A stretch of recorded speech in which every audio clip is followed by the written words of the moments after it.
Hey guys, tonight we're stepping back in time. Not to a grand battlefield or a royal court, but to a place equally vital and far more fragrant. The Mughal palace kitchen. Imagine the clatter, the sizzle, the symphony of spices mingling in the air. You'll feel the warmth of the tandoors, smell the saffron, and almost taste the rich curries. This isn't just about food. It's about an entire ecosystem. A meticulously choreographed ballet of chefs, ingredients, and traditions that fed an empire. You're about to experience a day that, if you were actually there without the benefit of time travel, you probably wouldn't survive due to the sheer heat and the frantic pace. So before you get comfortable, take a moment to like the video and subscribe, but only if you genuinely enjoy what I do here. And as you settle in, let me know in the comments where you're listening from and what time it is for you. It's always fascinating to see how far these stories travel. Now, dim the lights, maybe turn on a fan for that soft background hum, and let's ease into tonight's journey together. You open your eyes, not to the familiar ceiling of your bedroom, but to the cool, slightly damp earth floor of a vast, cavernous space. The air, surprisingly, is not yet thick with smoke, but a gentle, earthy scent permeates everything, a hint of damp clay and stored grains. It's still dark, the pre-dawn hours, and the only light comes from the flickering oil lamps carried by figures who move with a quiet urgency. You rub your eyes, trying to make sense of the shadowy forms. This is the heart of the Mughal palace kitchen, not a single room, but a sprawling complex of interconnected courtyards, storerooms, and cooking areas, each designed for a specific purpose. You notice the sheer scale of it first. This isn't your average home kitchen. It's a small city unto itself, designed to feed not just the emperor and his immediate family, but an entire retinue of nobles, courtiers, guards, and servants, sometimes numbering in the thousands.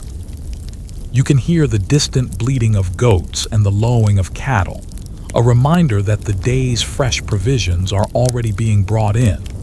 The sounds are a prelude to the organized chaos that will soon erupt.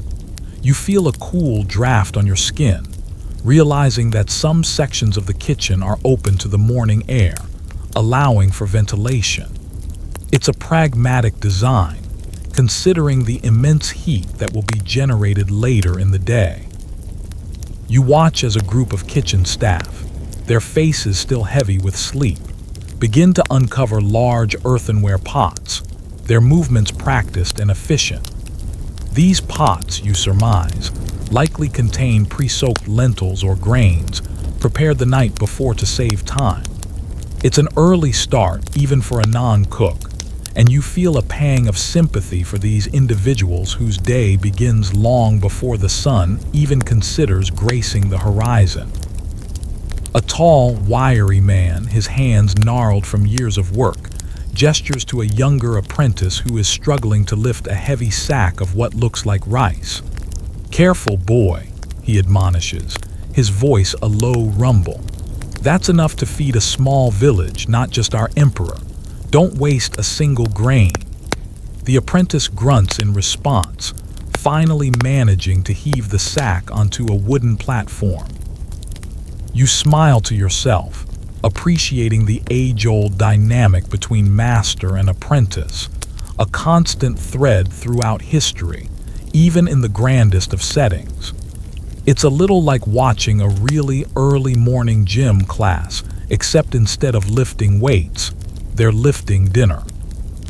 You notice the ingenious ventilation system, or rather, the lack thereof in the modern sense.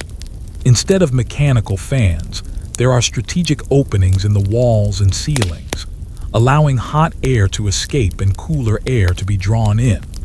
It's surprisingly effective, a testament to the empirical knowledge of the architects and builders of the time. You also spot large, intricately carved stone troughs running along the perimeter of some sections, clearly designed for water. These would be used for washing vegetables, cleaning utensils, and perhaps even for cooling certain ingredients. The sheer volume of water required for such an operation must have been enormous, hinting at a sophisticated water management system that would put many modern cities to shame. Or at least, their water bill would be astronomical. As the light slowly begins to filter in through the high windows, you see the true scale of the operation.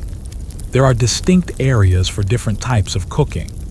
One section, filled with a multitude of clay ovens or tandoors, is clearly for bread and roasted meats. Another, with large, bubbling cauldrons, must be for curries and stews. And yet another, smaller and more meticulously organized, is likely for the emperor's personal dishes, where precision and presentation are paramount. It's a bit like a medieval factory floor, but instead of widgets, they're producing gourmet meals. The air is now filling with the gentle clatter of pottery and the soft rustle of dried leaves as ingredients are unpacked. You see massive baskets brimming with fresh vegetables, glistening eggplants, vibrant green spinach, plump tomatoes, and an array of gourds you don't even recognize. Each vegetable looks pristine, a testament to the rigorous quality control that must have been in place. After all, the health and well-being of the emperor depended on the freshness and purity of his food. Imagine the health inspection reports back then. Found one slightly bruised pomegranate, off with his head. One of the most fascinating aspects of Mughal cuisine, you realize, is the sheer diversity of ingredients. The empire, spanning vast swathes of land, brought together culinary traditions from Central Asia, Persia, and various regions of India. This fusion created a truly unique and sophisticated palate. Historians still argue about the exact origins of some of the most iconic Mughal dishes.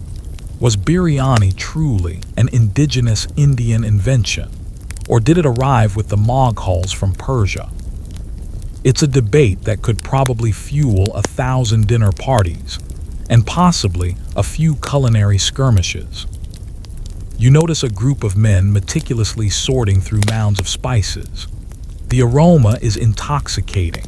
The pungent scent of black pepper, the warm sweetness of cinnamon, the earthy notes of cumin, and the delicate fragrance of cardamom. These aren't just prepackaged jars. These are raw, whole spices, some still on their stems or in their pods.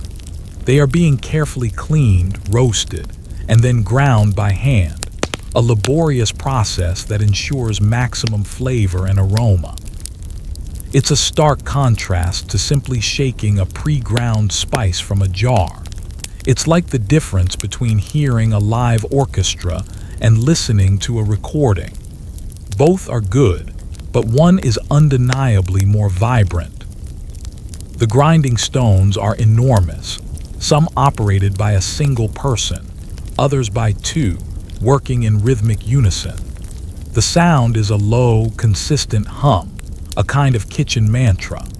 This devotion to fresh spices is one of the hallmarks of Mughal cooking, and it's a detail that truly emphasizes the commitment to culinary excellence. They say that the Mughal emperors were incredibly discerning eaters, and their kitchens were expected to produce nothing less than perfection. This wasn't just about sustenance. It was about art, status, and the very health of the empire. After all, a grumpy emperor due to bad food could lead to some seriously unfortunate historical events. You watch as a particularly young boy, no older than 10, carefully peels a mountain of garlic cloves. His fingers, surprisingly nimble, work with astonishing speed. He's probably been doing this since he could hold a knife, and he'll likely be doing it for the rest of his life. It's a stark reminder of the social hierarchy that permeated every aspect of Mughal society, even down to the lowest ranks of the kitchen staff. But even here, there's a sense of pride in their work, a shared understanding of the importance of their collective efforts. Everyone has a role to play, from the humblest garlic peeler to the head chef.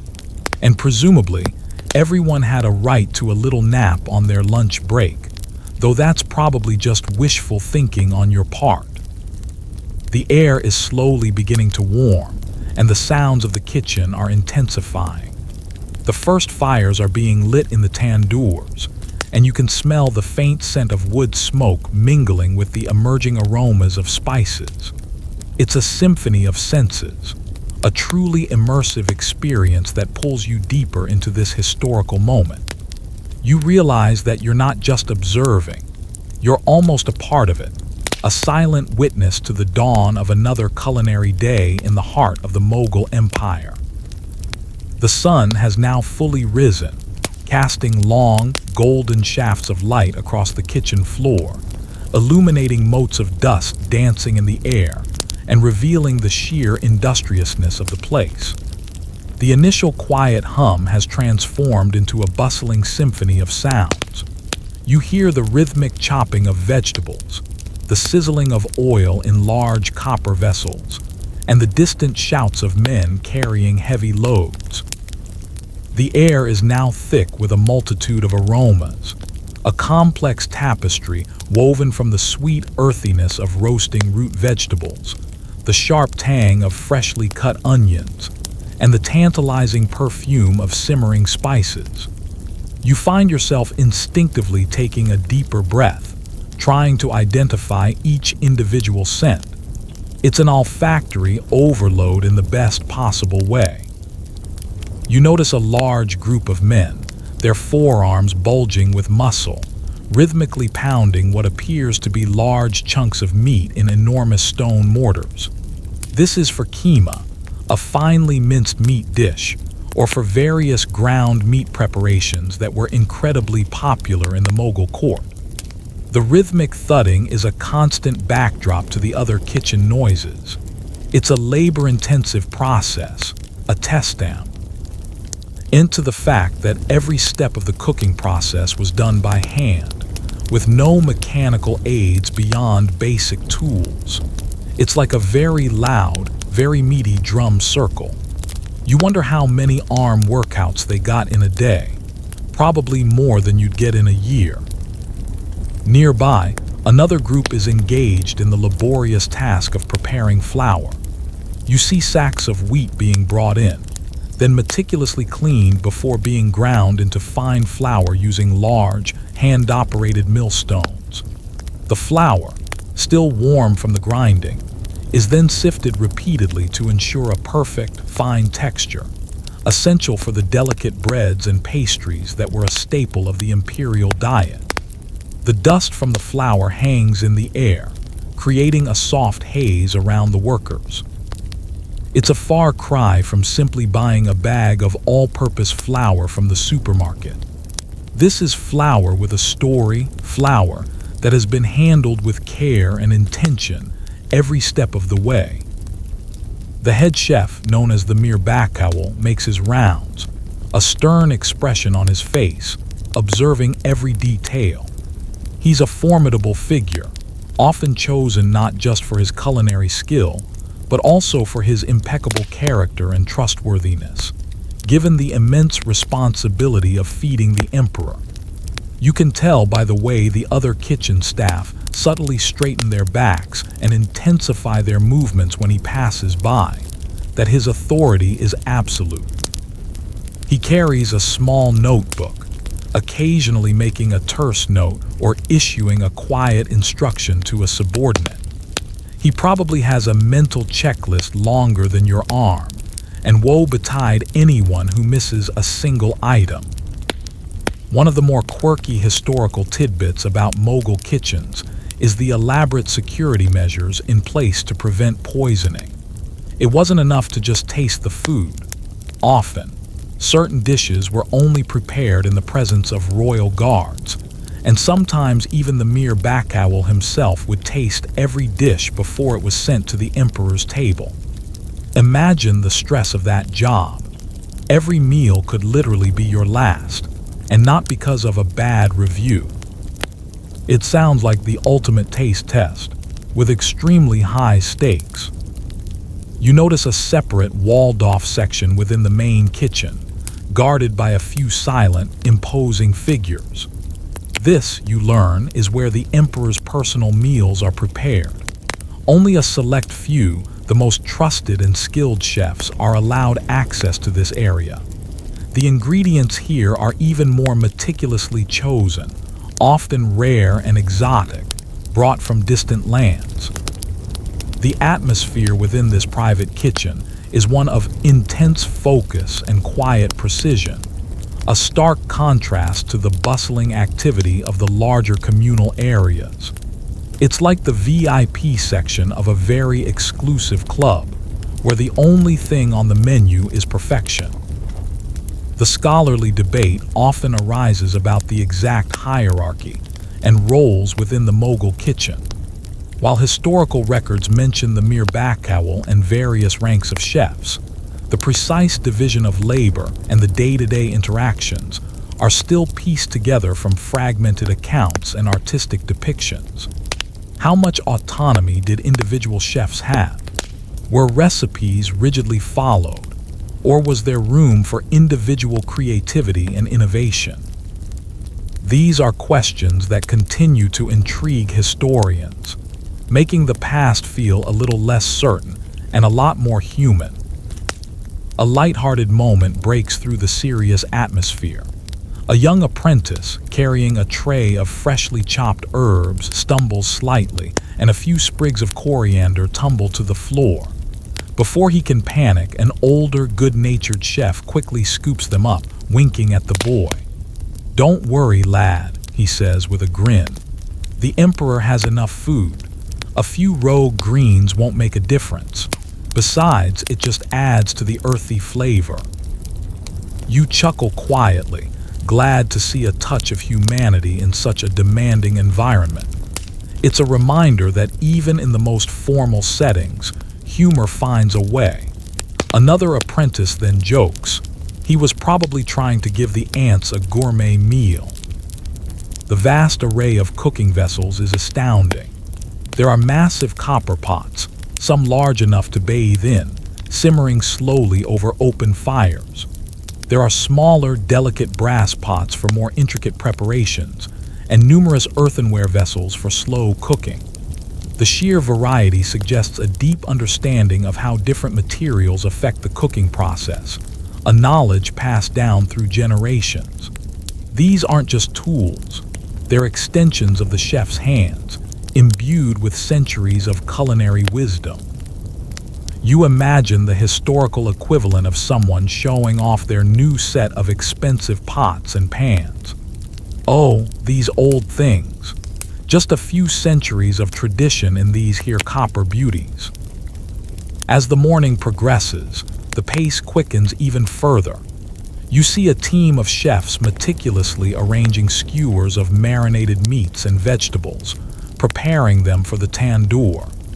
The aroma of the marinades, a complex blend of yogurt, gin, garlic, and various spices, makes your stomach rumble.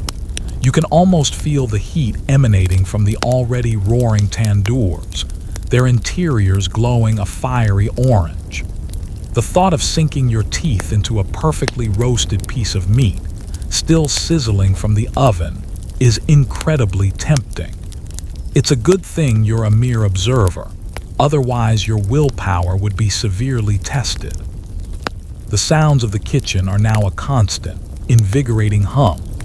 The sharp crackle of burning wood, the gentle hiss of steam escaping from covered pots, the soft scrape of spatulas against metal, and the endless murmur of voices, instructions given, questions asked, and the occasional burst of laughter.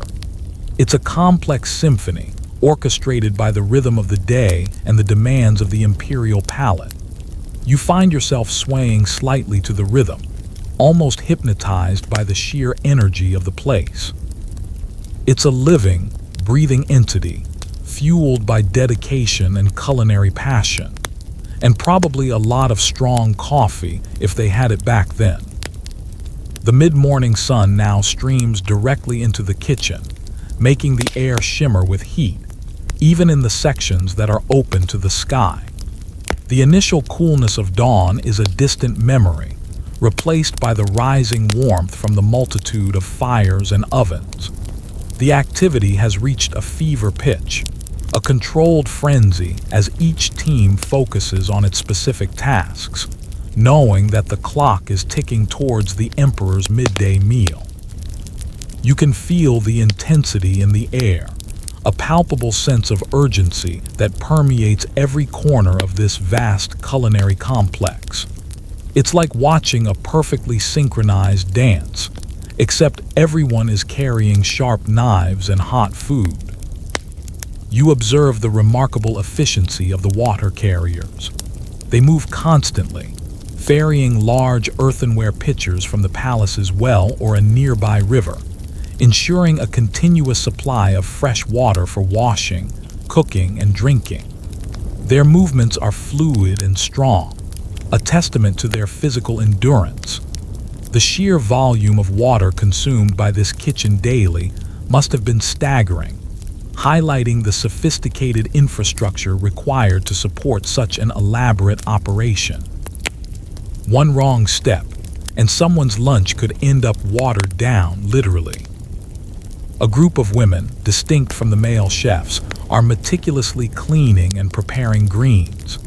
They sit on the floor, their hands working swiftly and deftly, plucking stems and discarding any imperfect leaves. Their presence reminds you that while the main cooking was often a male domain, women played crucial roles in the preparatory stages and in certain specialized culinary arts, particularly in the private kitchens of the harems. It's a reminder of the intricate gender roles of the time, even within the seemingly egalitarian space of a kitchen. Though you can bet they still had to argue about who was doing the dishes. The tantalizing aroma of a slow-simmering stew begins to dominate the air. You peer into one of the massive copper cauldrons and see a rich, dark liquid bubbling gently, releasing clouds of fragrant steam. Large chunks of meat, vegetables, and whole spices bob within, slowly tenderizing. This is the kind of dish that would simmer for hours, developing layers of complex flavor. It's a culinary art form in itself, the art of patience and deep, slow cooking. You almost wish you had a spoon. And maybe a very large bib. A mainstream historical fact you recall is that Mughal cuisine was heavily influenced by Persian culinary traditions, especially in its emphasis on rich gravies, aromatic spices, and the liberal use of dried fruits and nuts. This fusion created a unique gastronomic legacy, a blend of the robust and the refined. It's why you see so many dishes with a distinct sweetness or a rich, creamy texture, far removed from simpler, more rustic Indian fares. It's like they took the best of both worlds and made something even better. You notice a peculiar sight. A man meticulously sifting through a large bowl of what appears to be finely crushed ice. He then mixes it with rose water and various fruit essences, creating what you realize are early forms of sorbets or iced desserts, a refreshing contrast to the rich, warm dishes. The ice would have been brought from the mountains, often stored in deep pits and insulated with straw, a luxury that only the wealthiest could afford. It's a clear indication of the lengths they went to for culinary pleasure, even in a pre-refrigeration era. Imagine explaining that to someone from the future. Yes, we had ice. We just had to send someone up a mountain for it every time. The scholarly debate often revolves around the precise origins of specific ingredients and their integration into Mughal cuisine. For example, while tomatoes and potatoes are now ubiquitous in Indian cooking, they were introduced by the Portuguese much later. So, what were the predominant souring agents before tomatoes became common? Tamarind, kokum, and various sour fruits were likely used. These discussions highlight the dynamic nature of food history and the constant evolution of culinary practices. It's a bit like trying to figure out if pineapple belongs on pizza in the 17th century. A quick, light-hearted moment unfolds as a junior chef, rushing past with a tray of what looks like freshly made flatbreads, almost collides with another carrying a pot of simmering oil. They manage to avert disaster with a graceful dodge and a series of apologies, narrowly avoiding a greasy catastrophe. The senior chef nearby shakes his head with a wry smile.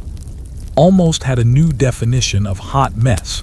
"They're lads," he mutters, drawing a few chuckles from the surrounding staff. It's good to see that even under pressure, a little humor can diffuse tension. The sheer organization of the kitchen is impressive. Despite the constant movement and the multitude of tasks being performed simultaneously, there's an underlying order. Each section seems to flow seamlessly into the next, from the preparation areas to the cooking stations, and finally to the plating areas. It's a testament to the Mir Bakawal's leadership and the well-drilled discipline of his staff. Every person knows their role, and every ingredient has its place. It's probably more organized than your own kitchen, truth be told. You observe the delicate process of making rotis and naans. Skilled bakers flatten dough with astonishing speed, then slap them onto the hot inner walls of the tandoor ovens. The bread quickly puffs up, developing a charred, bubbly exterior and a soft, fluffy interior. The sight of these freshly baked breads, still steaming, is incredibly appealing. It's a simple staple, yet its perfection requires years of practice and a keen understanding of heat and dough. You imagine trying to do that yourself, and probably ending up with a sticky mess and a burnt hand. The sounds of the grinding stones continue their rhythmic hum, punctuated by the sharper clang of metal pots and the crackling of fires. The air is now thick with a fragrant haze, a mix of cooking steam and spice aromas that warms your face. You feel a sense of overwhelming immersion, as if you've truly stepped through a portal into another time. The sheer effort and dedication involved in producing a single meal for the emperor are truly humbling. It's not just food, it's an act of devotion, a demonstration of power, and a celebration of culinary artistry. You can almost hear the food whispering, "Eat me, I'm history." As the midday sun climbs higher, the activity in the Mughal palace kitchen intensifies, reaching its crescendo.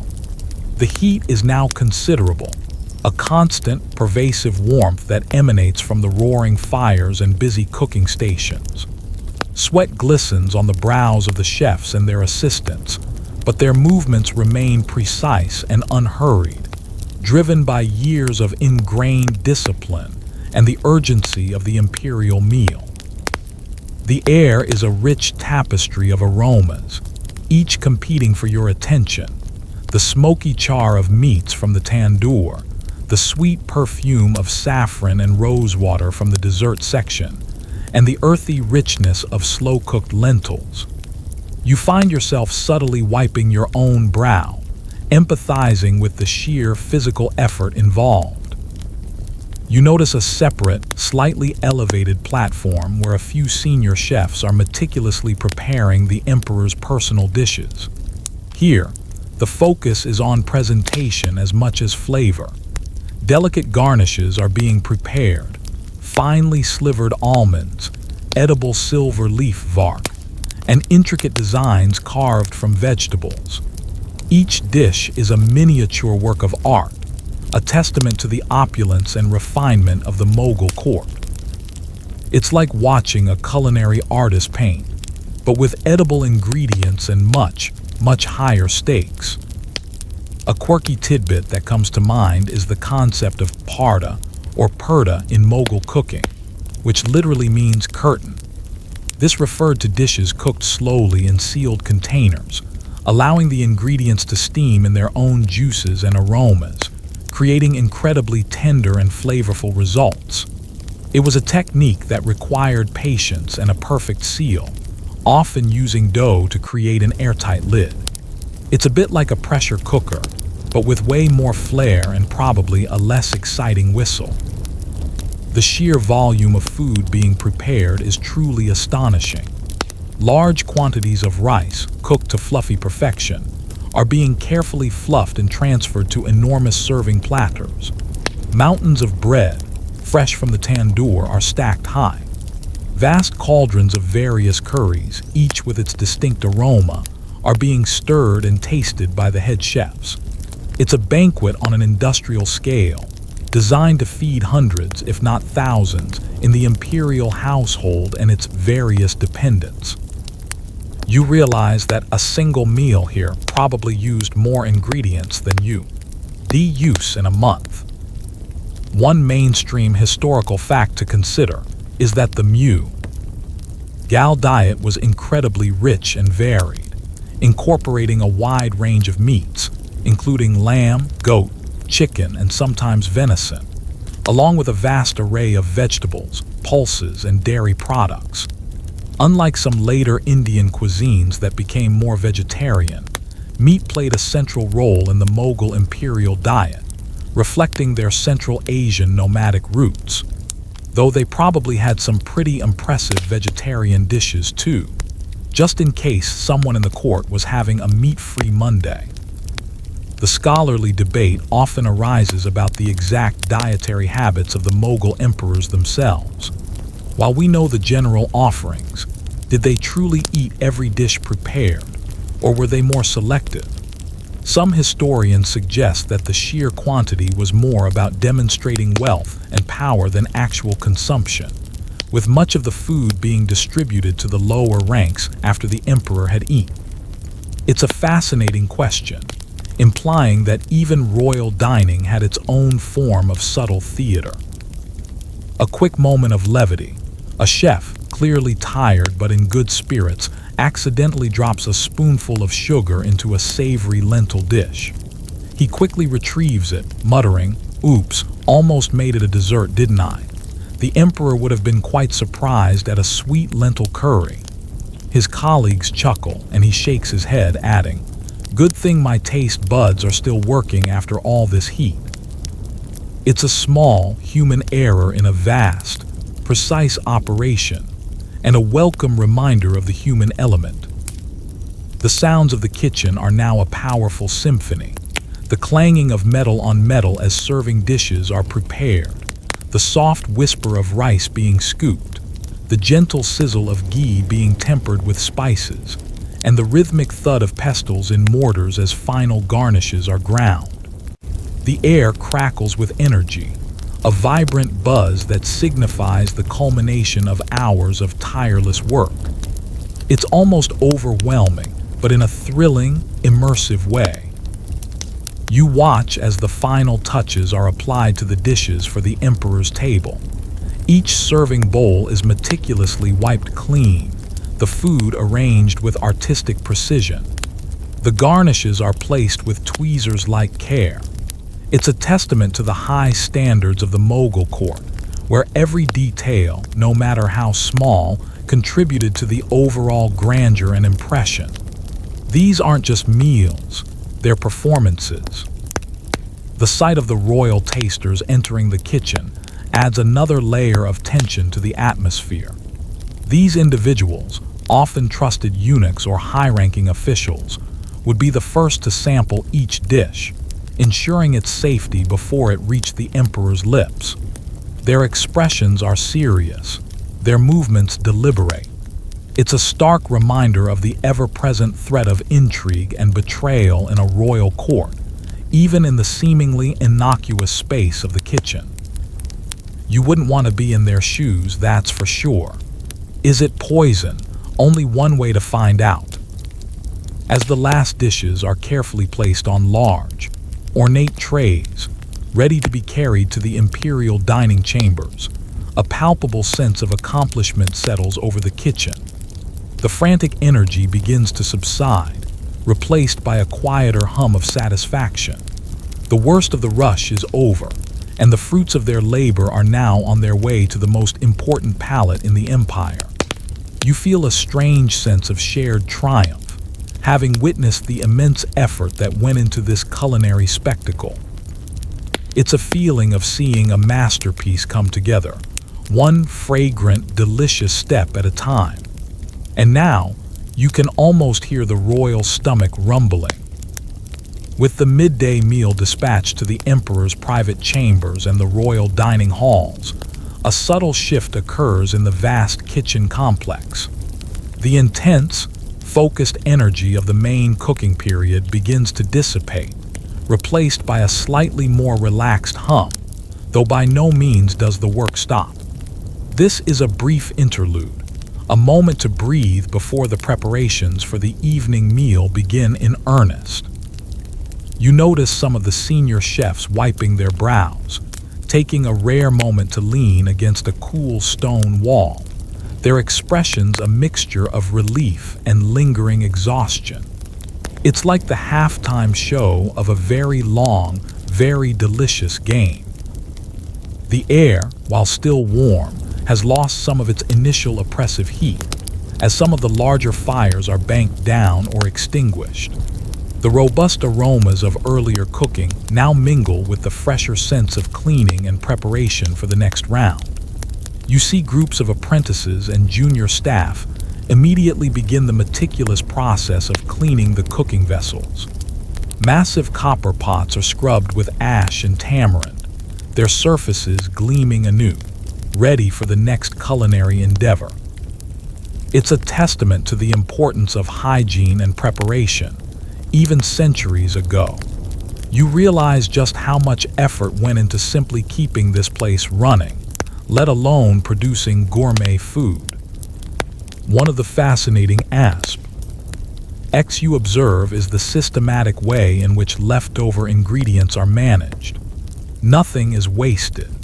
Scraps of vegetables are collected for stocks, leftover rice might be used in a later preparation, and even meat bones are saved for broths. This resourcefulness reflects not just efficiency, but also the understanding of the value of every ingredient, a mindset deeply ingrained in traditional kitchens across the world. It's the original nose to tail and root to stem philosophy, long before it became a trendy culinary concept. A quirky historical tidbit that often goes unnoticed is the role of specialized purveyors. The Mughal kitchens didn't just rely on local markets. They had a vast network of suppliers from across the empire, bringing specific ingredients known for their quality. For instance, certain varieties of rice might come from Bengal, saffron from Kashmir, and specific spices from the Malabar coast. This elaborate supply chain underscores the empire's reach and its commitment to culinary excellence, making every meal a truly imperial affair. Imagine ordering your groceries, but they arrive by caravan. You see a group of older women, their faces etched with lines of wisdom, engaged in the delicate art of making confections. They are working with sugar, milk, and various nuts and fruits, shaping them into intricate sweets. These aren't just simple desserts. They are elaborate works of art, often colored with natural dyes derived from flowers and vegetables. The gentle warmth from their small stoves and the sweet aroma of simmering sugar create a comforting atmosphere, a little oasis of calm amidst the lingering kitchen bustle. The scholarly debate often arises regarding the influence of different regional cuisines within the broader Mughal gastronomic tradition. While Persian and Central Asian influences are widely acknowledged, the extent to which local Indian culinary practices were adopted and adapted is a subject of ongoing discussion. How much did the Mughal chefs truly innovate? And how much did they simply refine existing Indian dishes? It's a complex tapestry of culinary history, with threads weaving in from countless different sources. A light-hearted moment occurs when one of the younger confectioners, clearly proud of her work, holds up a particularly beautiful rose-shaped sweet for another's approval. Her colleague squints at it, then with a mischievous grin says, "Very good, but does it taste as sweet as your smile?" The younger woman blushes, playfully swatting him with a cloth. It's a small, human interaction that highlights the camaraderie and shared joy that can exist even in demanding professional environments. The sounds of the kitchen are now softer, more subdued. The rhythmic scraping of cleaning brushes, the gentle clinking of utensils being organized, and the quiet murmur of conversations replace the earlier din. It's a testament to the ebb and flow of the kitchen's daily rhythm, a cycle of intense activity followed by periods of diligent preparation and restoration. You can almost feel the kitchen collectively sighing in relief. You notice a few of the more senior chefs taking the opportunity to share their knowledge with the younger apprentices. They demonstrate a specific chopping technique, or explain the subtle nuances of tempering spices, their voices low and instructive. This informal apprenticeship system was crucial for passing down culinary traditions and ensuring the continuity of skill within the imperial kitchen. It's an educational institution in its own right, where knowledge is gained through observation and hands-on experience, not textbooks. The scent of drying herbs hangs in the air from a cooler, well-ventilated section, where various aromatic plants are carefully spread out on woven mats. Bay leaves, mint, coriander, and other herbs are being gently turned to ensure even drying, preserving their flavors for future use. This dedication to preserving ingredients, ensuring a steady supply even out of season, speaks to the foresight and planning that characterized the Mughal kitchen. They truly thought ahead, not just for the next meal, but for the months to come. As the afternoon sun begins its slow descent, a renewed sense of purpose starts to permeate the kitchen. The cleaning is mostly done, and the preliminary preparations for the evening meal are already underway. The first gentle sizzles of oil heating up signal the beginning of the next culinary act. You feel a sense of admiration for these individuals, their resilience, and their unwavering commitment to feeding an empire. It's a demanding life, but one filled with purpose and the constant creation of something truly extraordinary. You wouldn't trade places, but you certainly wouldn't mind a taste of what's coming. As the afternoon wears on, a new energy begins to stir within the vast Mughal palace kitchen.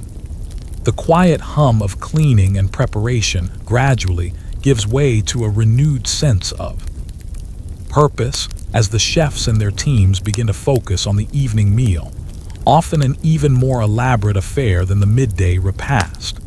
The light filtering through the high windows softens, casting a warm, golden glow on the bustling activity. You feel the temperature in the kitchen begin to rise once more as fires are rekindled and new ones are lit, preparing for the extensive cooking ahead. It's like the kitchen is taking a deep breath and then exhaling with a burst of renewed culinary vigor. You observe the meticulous butchering of various meats. Large cuts of lamb, goat, and chicken are expertly sectioned, trimmed, and prepared for different dishes. The skill of the butchers is evident in their swift, precise movements, ensuring minimal waste and perfectly sized portions. Every part of the animal is utilized, a practice that reflects both efficiency and a deep respect for the food source. There's no prepackaged meat here. It's all fresh, often slaughtered just hours before it enters the kitchen. You can almost hear the faint whisper of, "Sorry, little lamb, but you're going to be delicious." A mainstream historical fact about Mughal cuisine is its significant use of dairy products. Ghee, clarified butter, was a fundamental cooking medium, imparting a rich, nutty flavor to many dishes. Yogurt was used extensively in marinades, gravies, and as a cooling accompaniment. Fresh milk and cream were also incorporated into desserts and rich curries, showcasing the abundance of dairy resources available to the imperial court. It explains why so many dishes have that luxurious, creamy texture. You notice a separate area dedicated entirely to the preparation of vegetables for the evening. Piles of fresh produce, recently delivered, are being washed, peeled, and chopped. The sheer variety is impressive. Carrots, peas, beans, spinach, gourds, and various leafy greens, all destined for different roles in the complex menu. The vibrant colors create a natural palette, a feast for the eyes even before the cooking begins. It's like a very productive, very fragrant vegetable orchestra. A quirky tidbit is the use of itter, or fragrant essences, not just in perfumes but also in some sweet dishes and drinks. Rose water, cura water distilled from scrupine flowers, and even sometimes saffron-infused water were used to impart delicate floral or aromatic notes to certain preparations. This shows the Mughal court's appreciation for subtle flavors and aromas, elevating food beyond mere sustenance to an art form. Imagine a chef saying, "Just a whisper of rose water to finish this off." The scholarly debate often centers on the exact role and influence of Persian culinary techniques versus indigenous Indian methods in the evolution of Mughal food. While Persian influences are undeniable in the courtly cuisine, many indigenous Indian cooking practices, such as the use of tempering spices in hot oil tadka or slow-cooked lentil dishes dal, were also fully integrated. Historians continue to explore the precise blend and evolution, seeking to understand the unique synthesis that defined Mughal gastronomy. It's a culinary mystery that keeps on simmering. A humorous exchange catches your ear. An older chef overseeing a pot of simmering chicken turns to a younger assistant and says, "Remember, my boy, a truly great curry requires 3 things: patience, good spices, and a chef who knows when to stop tasting it and actually let it cook." The apprentice grins, "But how will I know if it's perfect if I don't taste it every 5 minutes?" The older chef shakes his head. "That's when you start cooking for yourself, not the emperor." A small laugh ripples through the immediate area. The sounds of the kitchen are now building again. The rhythmic clang of pestles in mortars as spices are freshly ground, the gentle hiss of water being poured into hot vessels, and the constant murmur of instructions and conversations. The air is becoming increasingly rich with the combined aromas of countless ingredients, each contributing its unique note to the grand symphony of the evening meal. You feel the anticipation building, a shared excitement for the culinary creations that are taking shape. You observe the careful selection of rice. Long-grained basmati, known for its fragrant aroma and delicate texture, is meticulously washed multiple times to remove excess starch. It's then often soaked before cooking, ensuring each grain cooks perfectly and remains separate. This attention to detail, even for a staple like rice, highlights the uncompromising standards of the Mughal kitchen. They didn't just cook rice, they elevated it. The preparation of bread for the evening meal is also in full swing. Different types of flatbreads, naan, roti, and paratha, are being kneaded, rolled, and prepared for the tandoors. The warmth radiating from the ovens is considerable, and the bakers work with remarkable speed and precision, their hands moving almost automatically. The scent of fresh dough and the subtle char from the clay ovens are incredibly inviting. It's a comforting aroma, a promise of warmth and sustenance. As twilight begins to descend outside, the interior of the kitchen becomes even more brightly lit by the glow of the fires and the countless oil lamps. The sheer scale of the operation, the dedication of the staff, and the intricate dance of ingredients coming together into glorious dishes fill you with a profound sense of awe. You're witnessing not just a meal being prepared, but a vital part of a grand imperial machine, running smoothly and deliciously. And you're silently hoping that someday, someone will write a detailed menu from one of these grand dinners. The evening progresses, and the Mughal palace kitchen is once again a whirlwind of intense activity. The gentle glow of oil lamps and the flickering light from the open fires cast dancing shadows on the walls, creating a dramatic and somewhat ethereal atmosphere. The air is now heavy with the rich, complex aromas of multiple curries simmering, meats roasting, and breads baking. You feel the warmth of the fires radiating outwards, a comforting blanket against the encroaching night.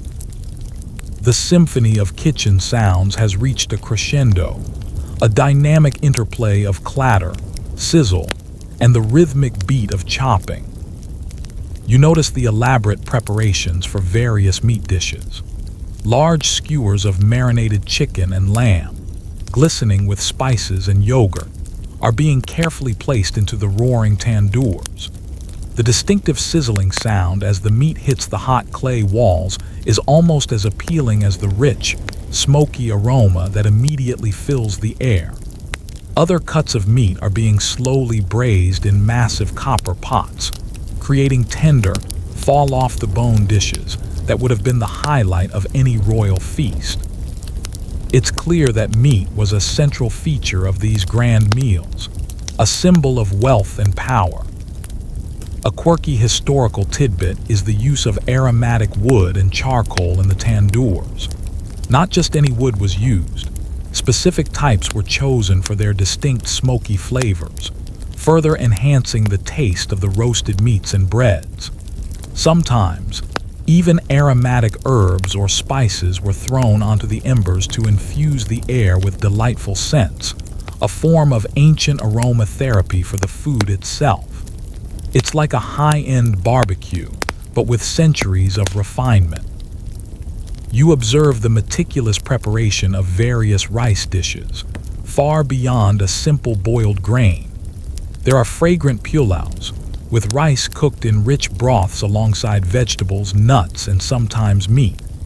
And of course, biryanis, the crown jewels of Mughal cuisine, with layers of tender meat, aromatic rice, and a complex blend of spices, often cooked dum style, sealed in a pot to slow cook in its own steam. The effort involved in layering and sealing these pots is considerable, a testament to the dedication to achieving culinary perfection. It's a bit like building a delicious, edible puzzle. One mainstream historical fact to remember is the significant influence of courtly patronage on the evolution of Mughal cuisine. The emperors themselves were often connoisseurs of food, encouraging chefs to experiment, innovate, and perfect dishes. This royal sponsorship led to the development of incredibly sophisticated and diverse culinary traditions, making the Mughal kitchen a true laboratory of gastronomy. Imagine your boss encouraging you to experiment with your lunch, though probably not with the same budget. The scholarly debate often arises about the exact role of regional chefs within the Mughal imperial kitchen. While the head chefs were often from Persian or Central Asian backgrounds, many regional Indian chefs were also employed, bringing their unique skills and local knowledge. How much did these different culinary traditions interact and influence each other on a day-to-day basis? It's a fascinating question, implying a dynamic interplay of diverse culinary cultures under one imperial roof. A humorous scene unfolds when a chef, attempting to artfully drizzle a garnish of fried onions over a large biryani, accidentally scatters a few too many, sending them flying. He looks around sheepishly, then quickly scoops up the runaway onions with a spoon, muttering, "Well, the emperor likes his crunch, doesn't he? Extra crispy for his majesty." A few apprentices stifle giggles, and he winks at them, continuing his work with renewed focus. Even master chefs have their clumsy moments. The sounds of the kitchen are a bustling orchestra. The gentle bubble of simmering sauces, the rhythmic pounding of a pestle on a mortar as a final blend of spices is prepared, the soft thud of dough being kneaded, and the constant hum of conversation and instructions. The air is thick with anticipation, the final push towards delivering an unparalleled evening feast. You feel the adrenaline, almost tasting the success of their collective effort. You say tea. He meticulous preparation of the platters for serving. Large, ornate silver and gold trays are being polished to a high sheen. Smaller bowls and dishes, often made of precious metals or finely crafted pottery, are being arranged. The presentation was as important as the taste, reflecting the grandeur and prestige of the imperial court. Each dish was not just food, it was a statement. You wouldn't want to be the one to drop a tray. The dessert section is now a hive of delicate activity. Fresh fruits, many imported from distant lands, are being artfully arranged. Elaborate sweets, from milk-based barfis to delicate halwas infused with nuts and saffron, are being carefully portioned and garnished.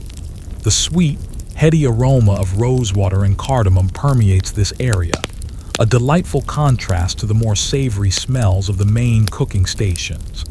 It's like a pastry shop exploded, but in a very organized, very delicious way.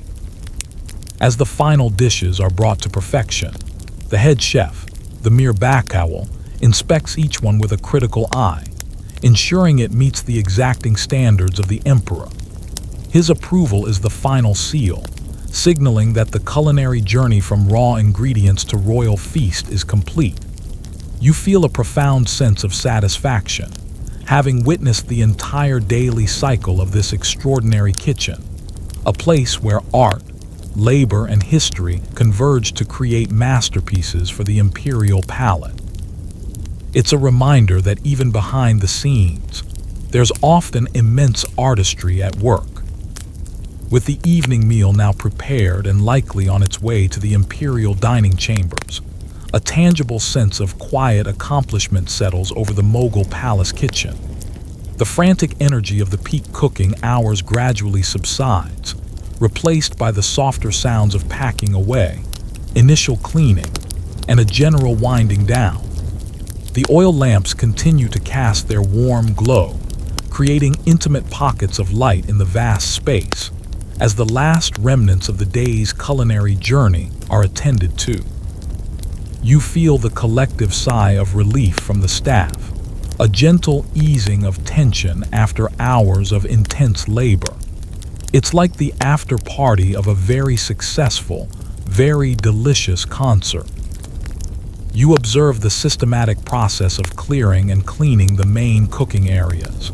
Large cauldrons are emptied, their contents carefully distributed to various storage containers or designated for the staff's own meals. The immense tandoors, still radiating heat, are gradually allowed to cool, their interiors scraped clean of any residual ash or burnt bits. Every utensil, every pot, and every surface is methodically cleaned, ready for the next day's cycle. This commitment to cleanliness, even in a pre-modern era, is truly remarkable and speaks to the professionalism of the kitchen staff. You wonder if they had a rotation for who got to scrub the giant pots. Probably not, but one can dream. A mainstream historical fact is that the Mughal court, particularly during the reigns of emperors like Akbar, Jahangir, and Shah Jahan, was known for its lavishness and refinement. This extended to every aspect of court life, including dining.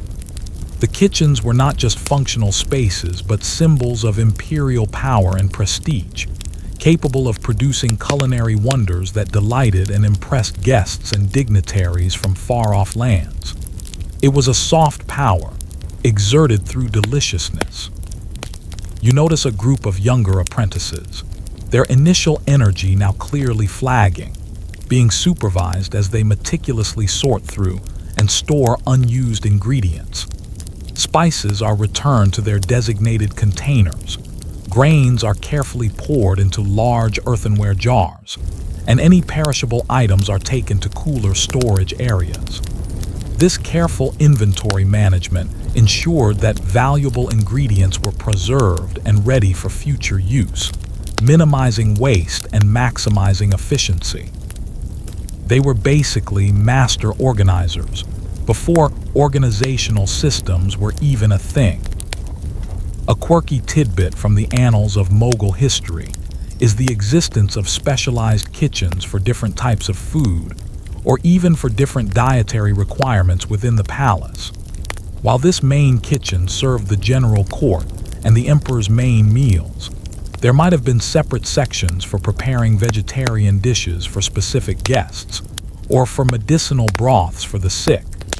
This level of specialization highlights the sophisticated management of the imperial household. It's like having multiple food trucks, all under one very large roof. The scholarly debate often arises about the precise daily menus and the frequency of meals for the emperor and his court.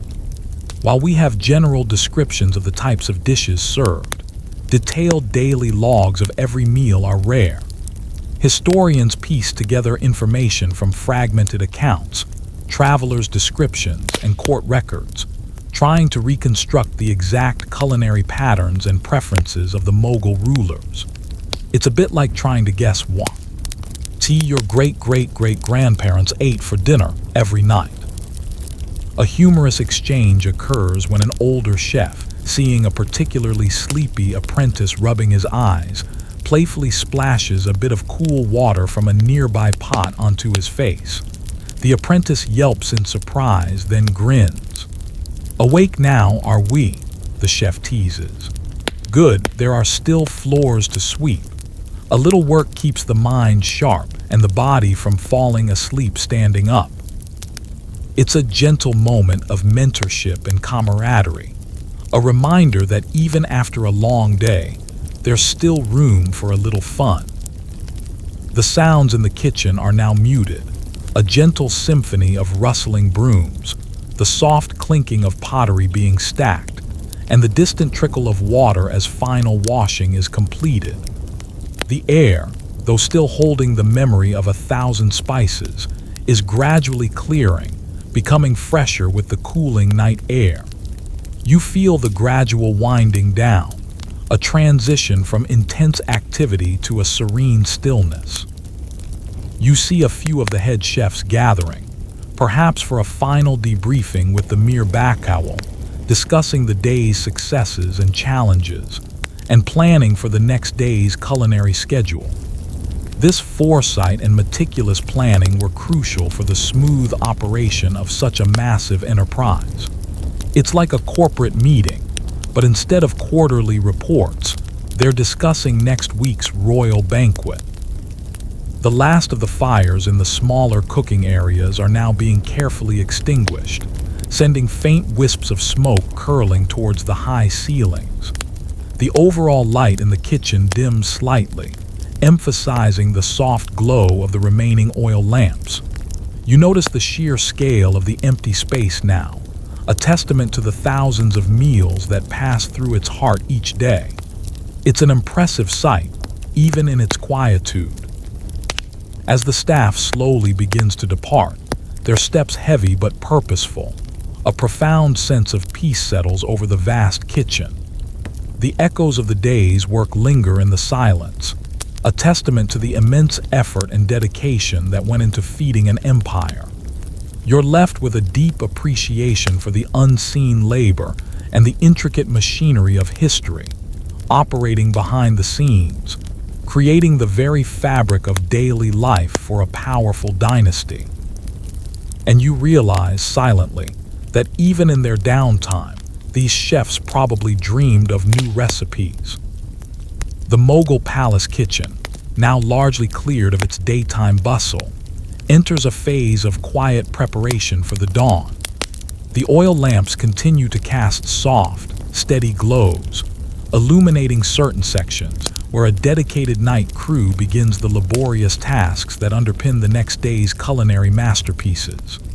The air, while cooler than the day, still holds faint whispers of ginger, garlic, and cardamom, a lingering olfactory memory of the feasts that were. You feel the stillness of the night, a stark contrast to the vibrant energy of the past hours.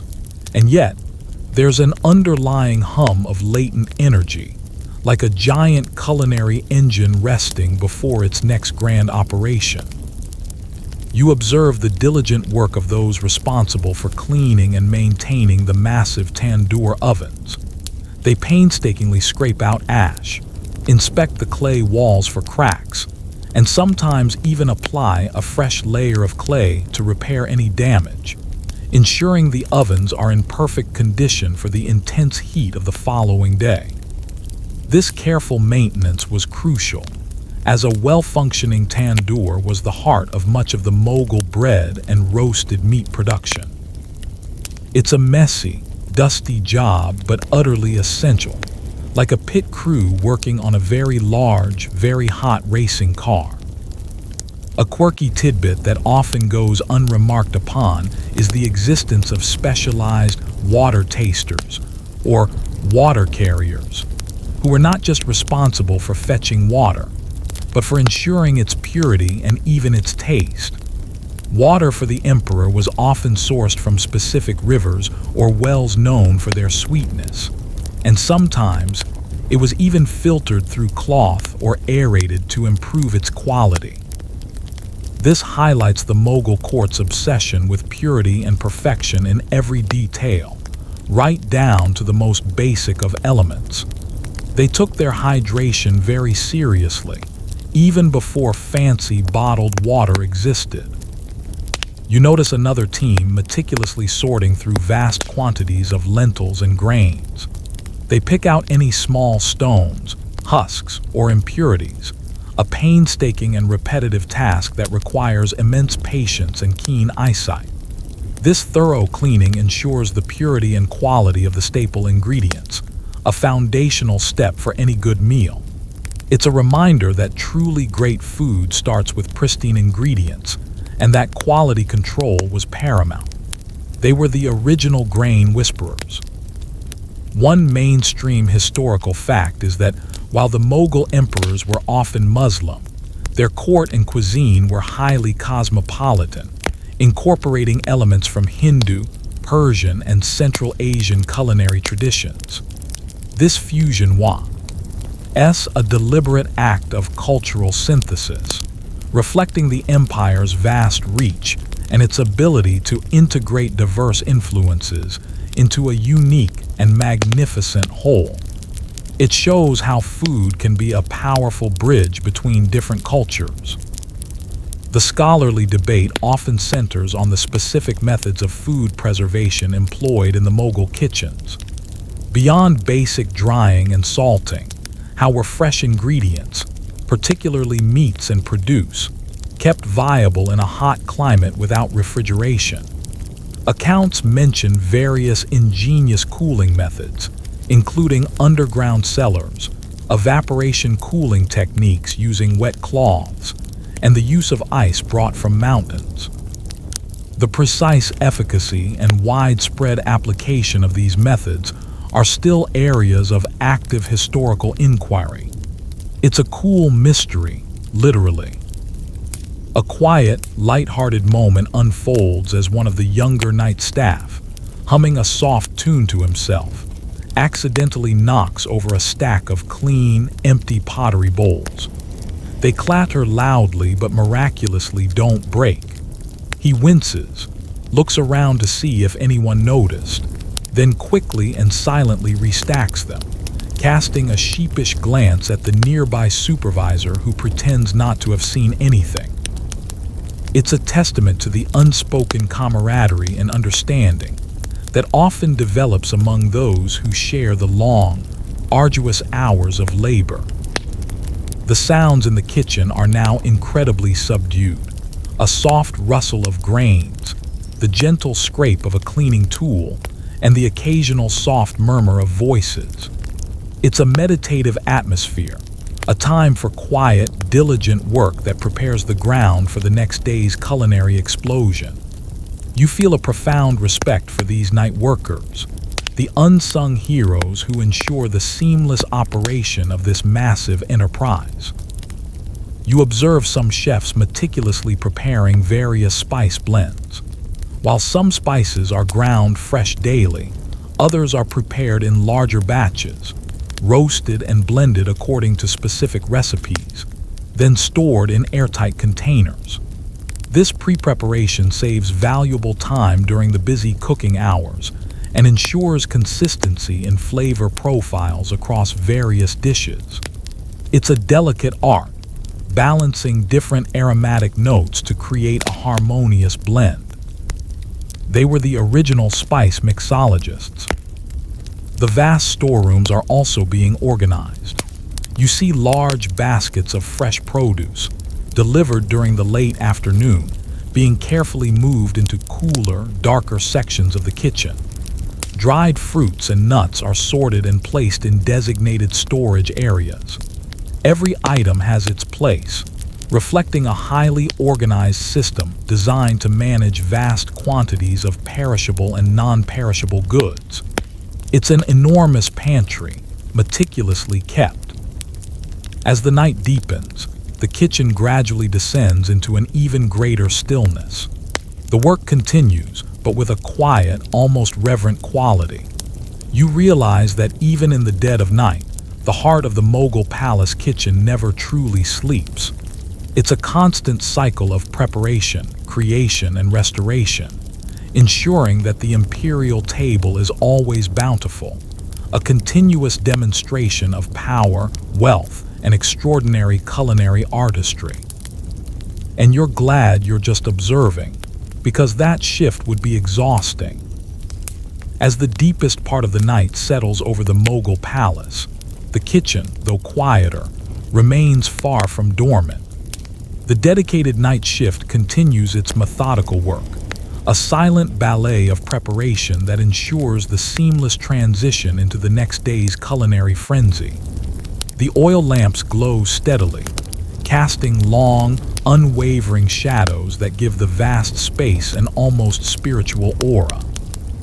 The air is clean, scrubbed, and ready for the fresh wave of aromas that will soon fill it, a testament to the thorough cleaning and silent promise of tomorrow's feasts.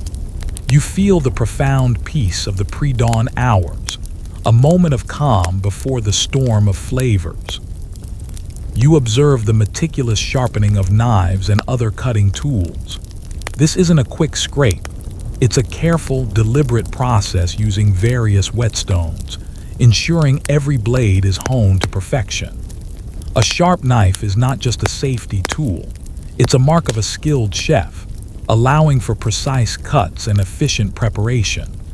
The soft, rhythmic scrape of stone on metal is a comforting sound, a prelude to the precise work of the morning. It's a bit like watching a samurai prepare their sword, but for vegetables. A mainstream historical fact is that the Mughal emperors were often highly educated and cultured individuals, with a deep appreciation for art, architecture, music, and of course, food. This intellectual curiosity extended to their kitchens, where chefs were encouraged to refine existing dishes and invent new ones, leading to a flourishing of culinary innovation. This wasn't just about sustenance. It was about elevating eating to an intellectual and aesthetic pursuit. You notice the careful planning of the next day's menu. While the mere backhoe will likely deter me, Ned the general plan, the night staff would have been responsible for checking inventory, ensuring all necessary ingredients were available, and preparing any long lead items. You see them consulting parchment scrolls, likely lists of provisions and recipes, their faces serious with the weight of responsibility. It's the ultimate planning committee, where every decision directly impacts the next day's royal meal. A quirky tidbit from historical accounts is the use of unique ingredients, some of which are now rarely seen in mainstream cuisine. For example, certain types of edible clays or specific medicinal herbs were occasionally incorporated into dishes, not just for flavor but for perceived health benefits. This highlights the holistic approach to food in Mughal culture, where diet and medicine often intertwined. Imagine your doctor prescribing a mud pie. The scholarly debate often delves into the economic impact of maintaining such a massive imperial kitchen. The cost of sourcing rare ingredients from across the empire, employing hundreds of staff, and managing the sheer volume of production must have been enormous. Historians ponder how these costs were managed within the overall imperial budget, and what percentage of resources were allocated to the gastronomic pursuits of the court. It's a question of economics, luxury, and the true cost of culinary grandeur. A quiet, almost imperceptible moment of humor. One of the night watchmen making his rounds yawns widely, stretching his arms above his head. He then glances towards a large, freshly scrubbed pot, and with a faint smile pats its gleaming side as if to say, "You've worked hard today, friend. Rest up." It's a small human gesture, acknowledging the inanimate objects that are so central to their work. The sounds in the kitchen are now minimal.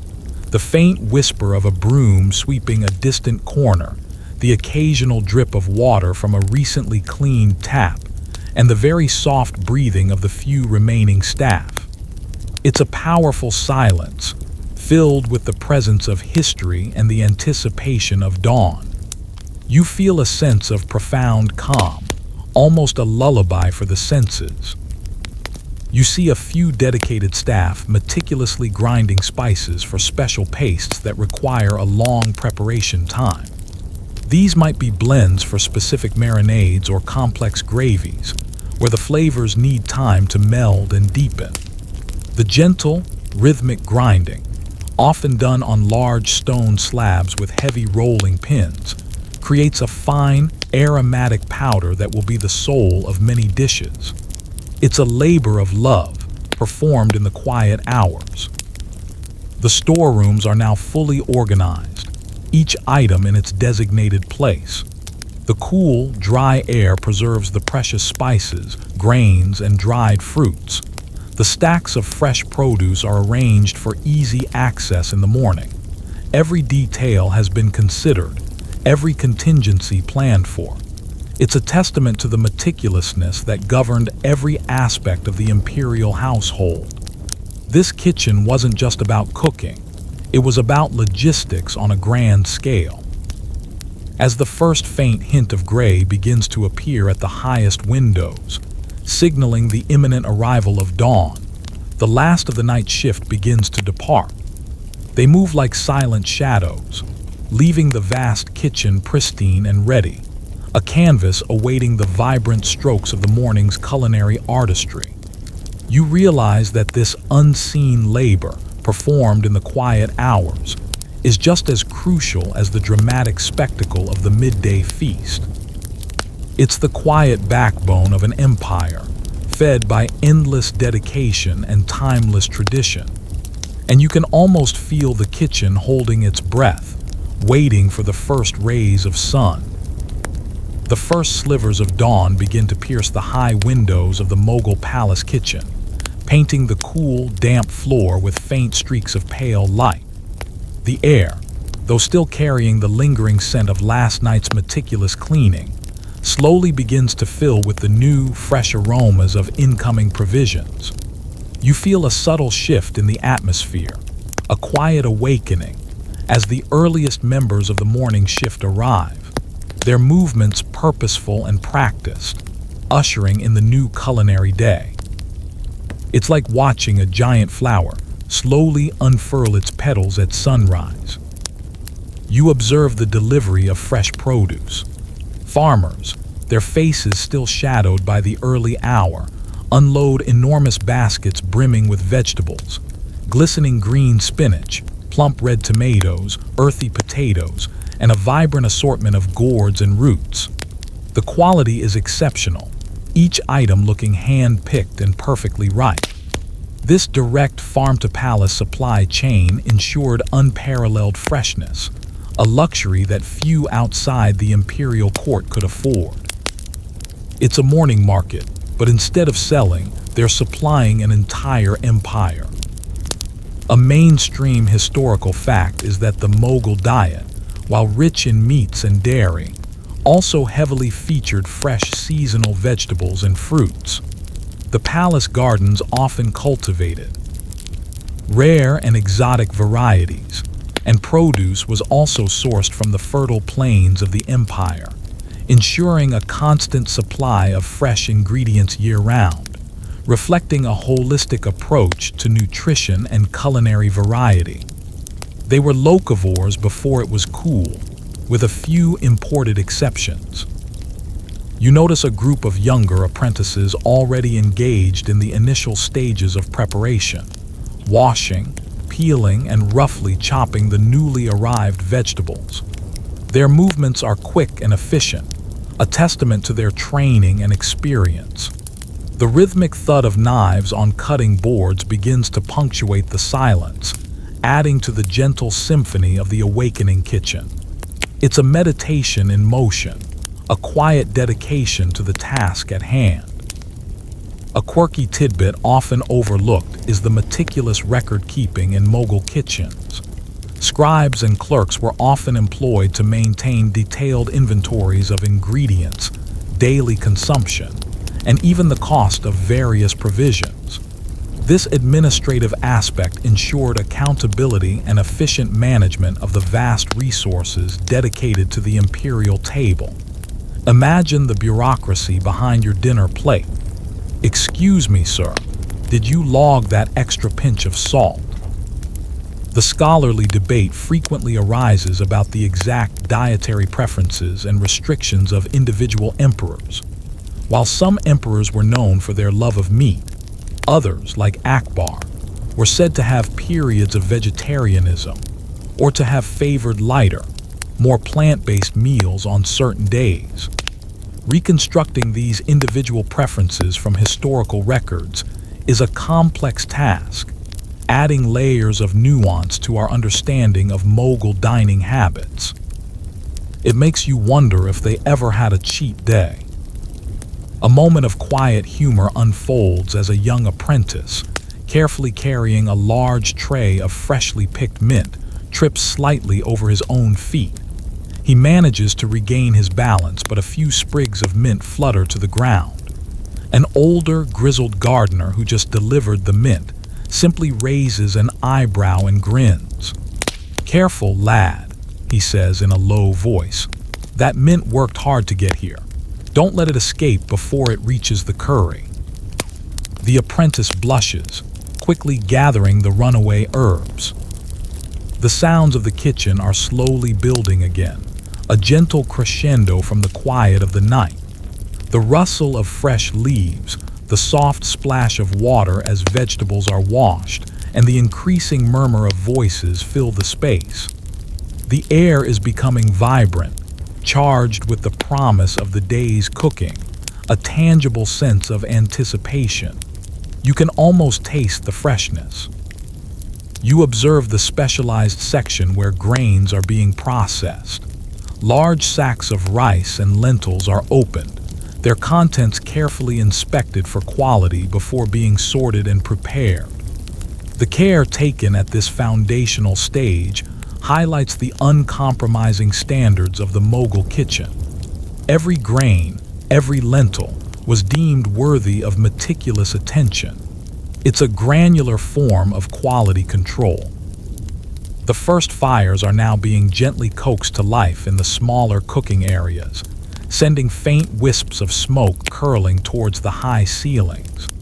The smell of burning wood mingles with the fresh aromas of produce, creating a unique and inviting scent that signals the true beginning of the day's work. You feel the subtle increase in temperature, a gentle warmth emanating from the newly lit hearths.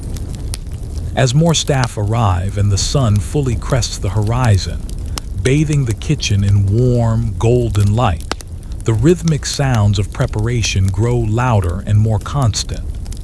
The mere Backowl makes his first rounds, his expression keen and watchful, ensuring that every task is being performed with the utmost diligence. You witness the smooth transition from the quiet night shift to the bustling morning crew, a seamless changeover that underscores the incredible organization and discipline within this extraordinary culinary hub. It's a new day, and the feast is already in the making. As the morning progresses, the Mughal palace kitchen transforms into a vibrant hive of activity, a powerful machine humming with culinary purpose.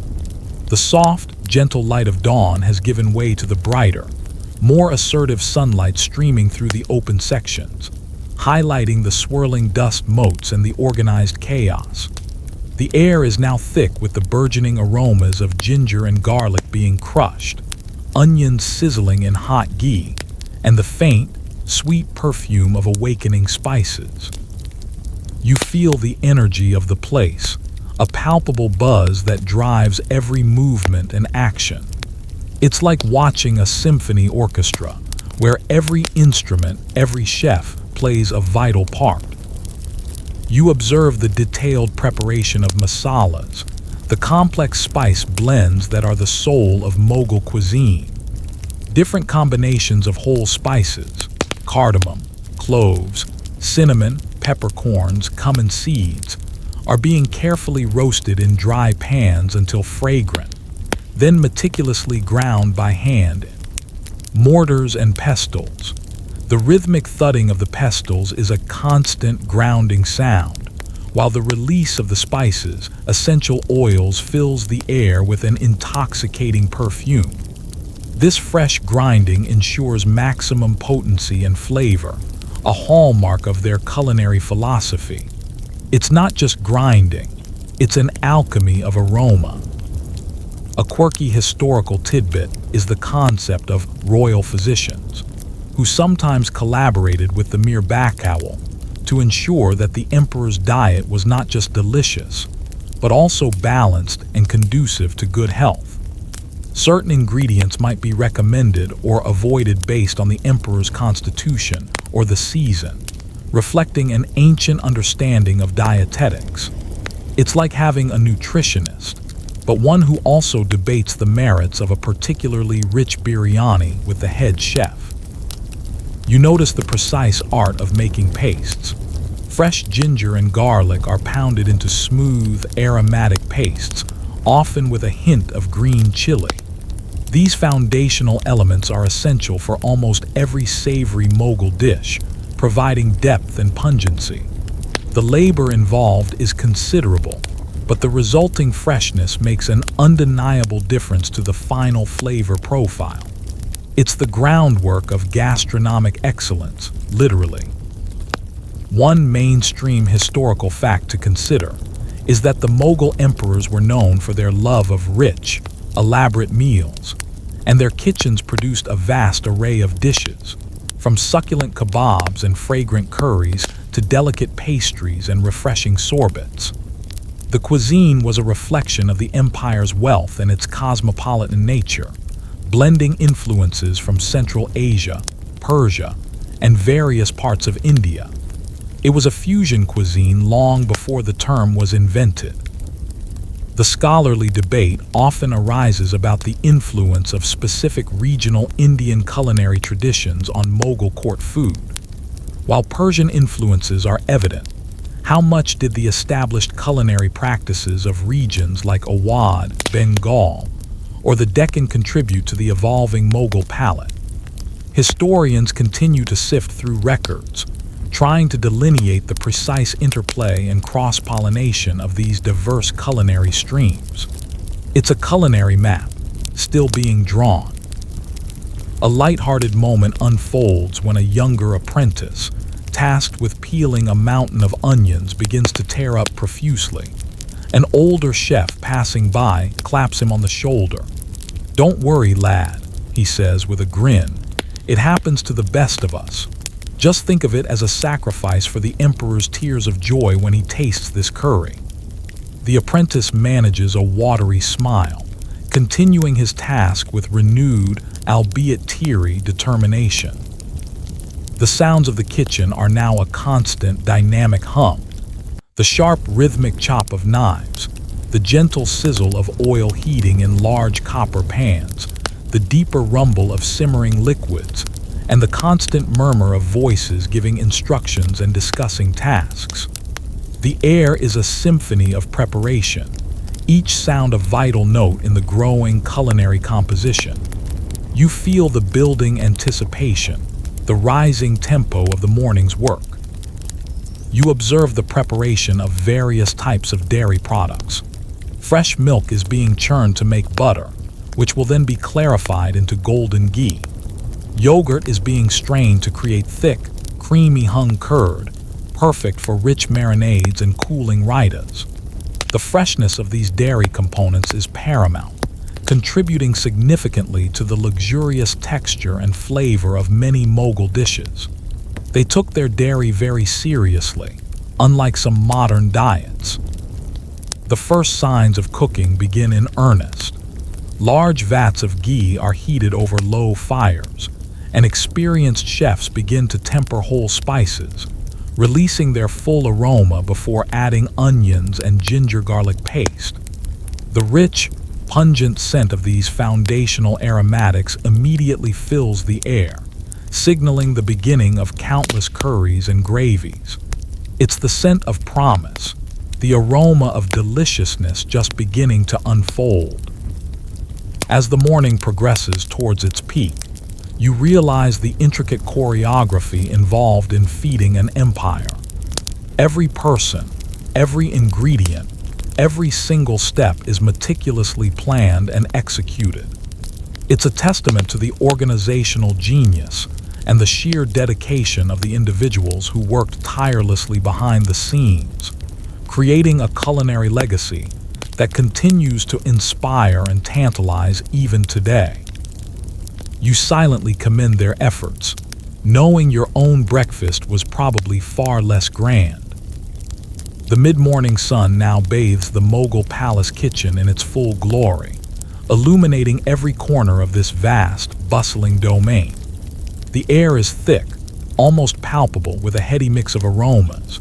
The sharp tang of fresh chilies, the sweet warmth of cinnamon, the earthy musk of saffron, and the deep, rich scent of slow-cooked meats. You feel the rising heat, a constant presence from the myriad fires and ovens, and the increasing tempo of activity, a vibrant energy that pulses rough the entire complex. It's like being inside a fragrant, delicious, and incredibly efficient factory. You observe the remarkable precision involved in creating the myriad sauces and gravies that are a hallmark of Mughal cuisine. Chefs work in tandem, grinding nuts and seeds into fine pastes, whisking yogurt until it's perfectly smooth, and slowly sautéing onions until they caramelize to a golden perfection. Each step is carefully executed, often over low heat, allowing flavors to meld and deepen over time. This meticulous layering of flavors is what gives Mughal dishes their unparalleled richness and complexity. It's an art form, really, where every spoonful tells a story. A quirky tidbit that reflects the opulence of the era is the occasional use of incredibly rare and expensive ingredients, sometimes even imported from distant lands purely for their novelty or perceived medicinal properties. This could include things like ambergris, a waxy substance from sperm whales, used as a flavor enhancer, or even certain powdered precious stones, believed to have health benefits. While certainly fringe, these instances highlight the extremes to which the court would go for culinary extravagance. It's a good thing they didn't ask for unicorn tears. You notice a separate section dedicated to the preparation of various sweets and confections, which are slowly starting to take shape. Milk is being reduced over low heat, nuts are being chopped, and fragrant syrups are being simmered with saffron and rose water. The sweet, comforting aromas provide a delightful counterpoint to the more savory smells of the main cooking areas. This delicate work requires immense patience and a light touch, transforming simple ingredients into edible jewels. It's a culinary oasis of calm and sweetness. One mainstream historical fact is that Mughal cuisine was not only about richness and flavor, but also about balance and aesthetic appeal. Dishes were often designed to be visually stunning, with vibrant colors, delicate garnishes, and intricate arrangements on serving platters. This emphasis on presentation reflected the overall artistic sensibilities of the Mughal court, where beauty was valued in every aspect of life. Your average takeaway probably wouldn't cut it. The scholarly debate often concerns the specific types of fats and oils used in Mughal cooking beyond the ubiquitous ghee. While ghee was prominent, were other regional oils, like mustard oil or sesame oil, used in specific dishes or sections of the kitchen. Understanding the nuanced use of different fats can shed light on the regional influences and the evolving palate of the imperial kitchen over time. It's a greasy debate, but an important one. A moment of levity occurs when a chef, attempting to quickly taste a simmering sauce, burns his tongue slightly. He lets out a small yelp, fanning his mouth. Another chef, noticing his plight, grins. "Too eager, my friend," he teases. "The best flavors are worth waiting for and certainly not worth burning your tongue for. Unless, of course, it's for the emperor's taste, then by all means suffer for the art." A ripple of laughter spreads through the small group. The sounds of the kitchen are a rich, textured tapestry. The gentle sizzle of simmering gravies, the soft bubbling of slow-cooked meats, the rhythmic whisking of a large spoon in a pot, and the constant murmur of focused conversation. The air is alive with culinary purpose, a dynamic and invigorating environment where countless dishes are simultaneously coming to life. You feel the vibrant pulse of creativity and industry. You observe the careful testing and tasting of each dish.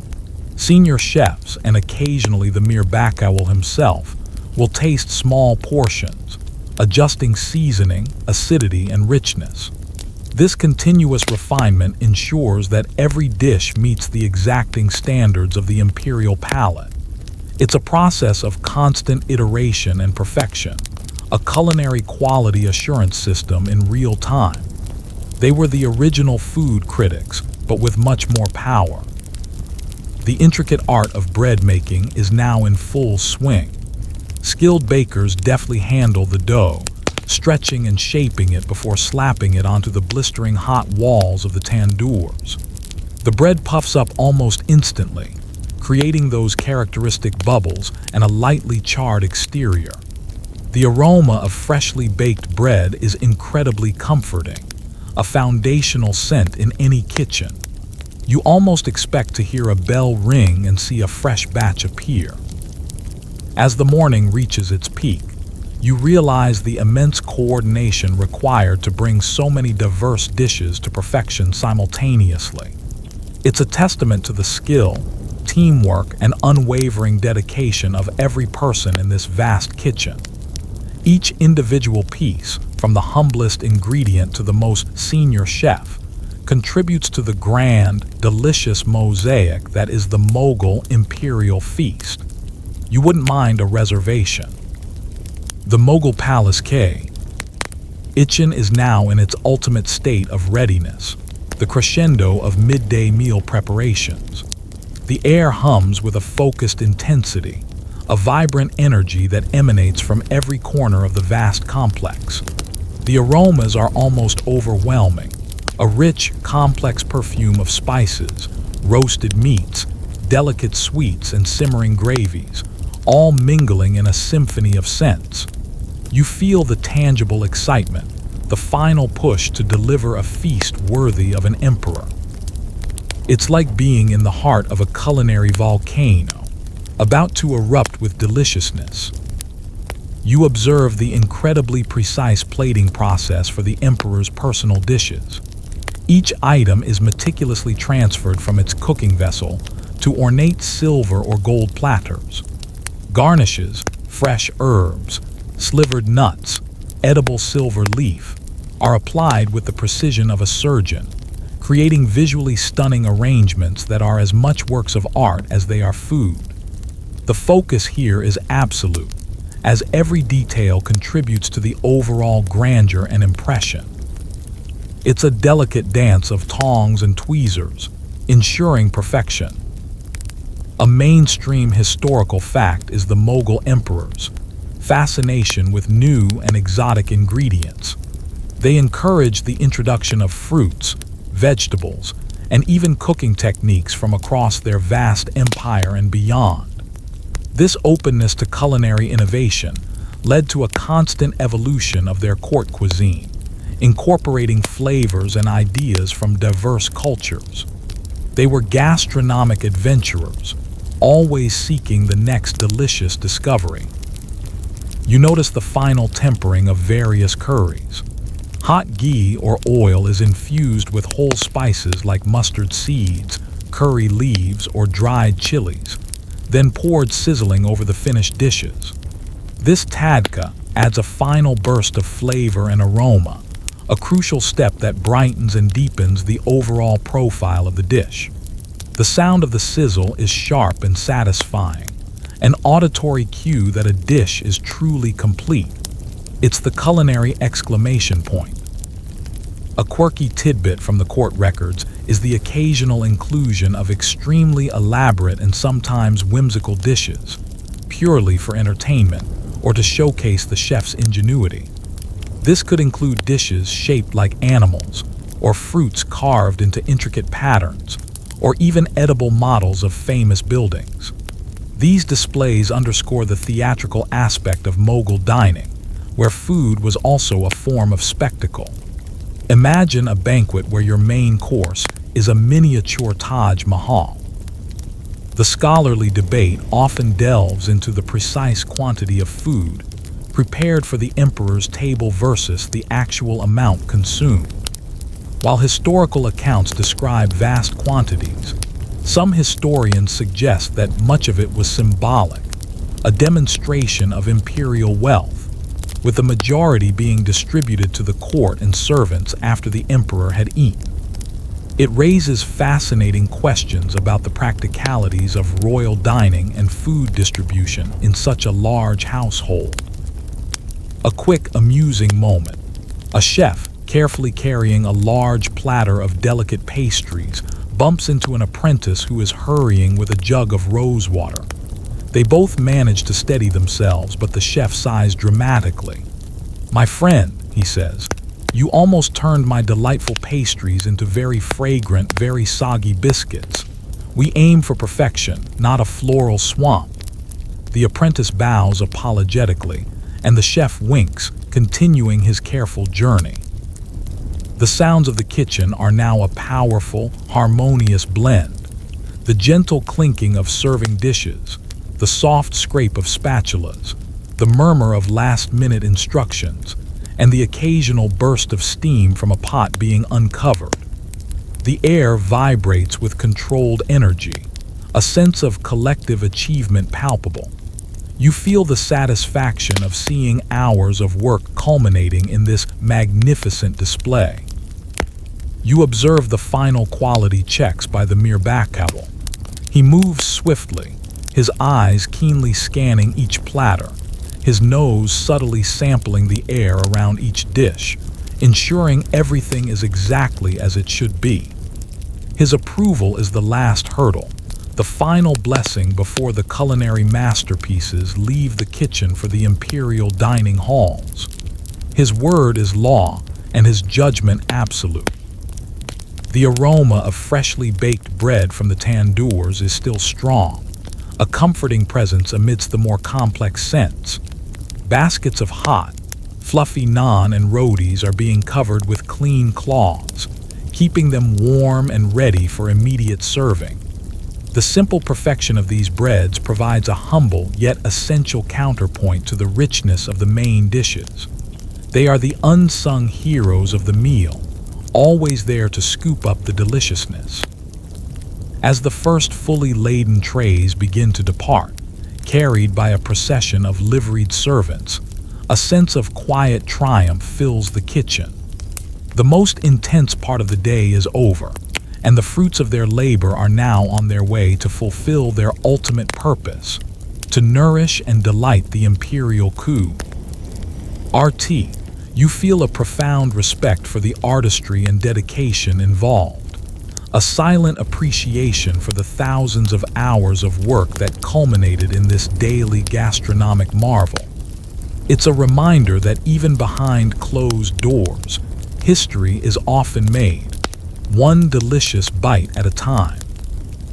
With the midday meal successfully dispatched, a discernible shift occurs within the vast Mughal palace kitchen. The intense pressure of the main cooking period subsides, replaced by a more subdued, yet still purposeful, hum of activity. This is the period of transition, a necessary lull where cleaning, sorting, and preliminary preparations for the evening meal begin. The light filtering in through the high windows softens, casting a gentler glow on the surfaces, and the air, while still warm, gradually loses its peak intensity of aromas. You feel the collective sigh of relief from the staff, a brief moment of respite before the next wave of culinary demands. It's like the quiet before the next delicious storm. You observe the methodical cleaning of the expansive cooking surfaces and the numerous cooking vessels. Massive copper pots are diligently scrubbed with natural abrasives, gleaming once more, ready for their next culinary assignment. The floor is swept and washed, ensuring a pristine environment for the upcoming preparations. This commitment to hygiene and meticulous upkeep was paramount, ensuring the safety and quality of the imperial food. It's a massive undertaking, akin to cleaning a very large, very busy restaurant every few hours. A quirky tidbit about the kitchen staff is their highly specialized roles. Beyond the main chefs, there were specialists for almost every task: bread makers, confectioners, meat carvers, rice preparers, vegetable choppers, water carriers, and even those whose sole job was to prepare the emperor's personal teas or refreshing drinks. This division of labor contributed to the incredible efficiency and consistency of the kitchen's output. It was a well-oiled machine, powered by human hands. You notice the careful handling of perishable ingredients. Unused vegetables and fruits are quickly moved to cooler, shaded storage areas or prepared for immediate preservation methods. Meats are carefully stored in deep, insulated pits or kept in cool, airy spaces to prevent spoilage. This ingenious use of natural cooling techniques was vital in a pre-refrigeration era, showcasing a deep understanding of food science.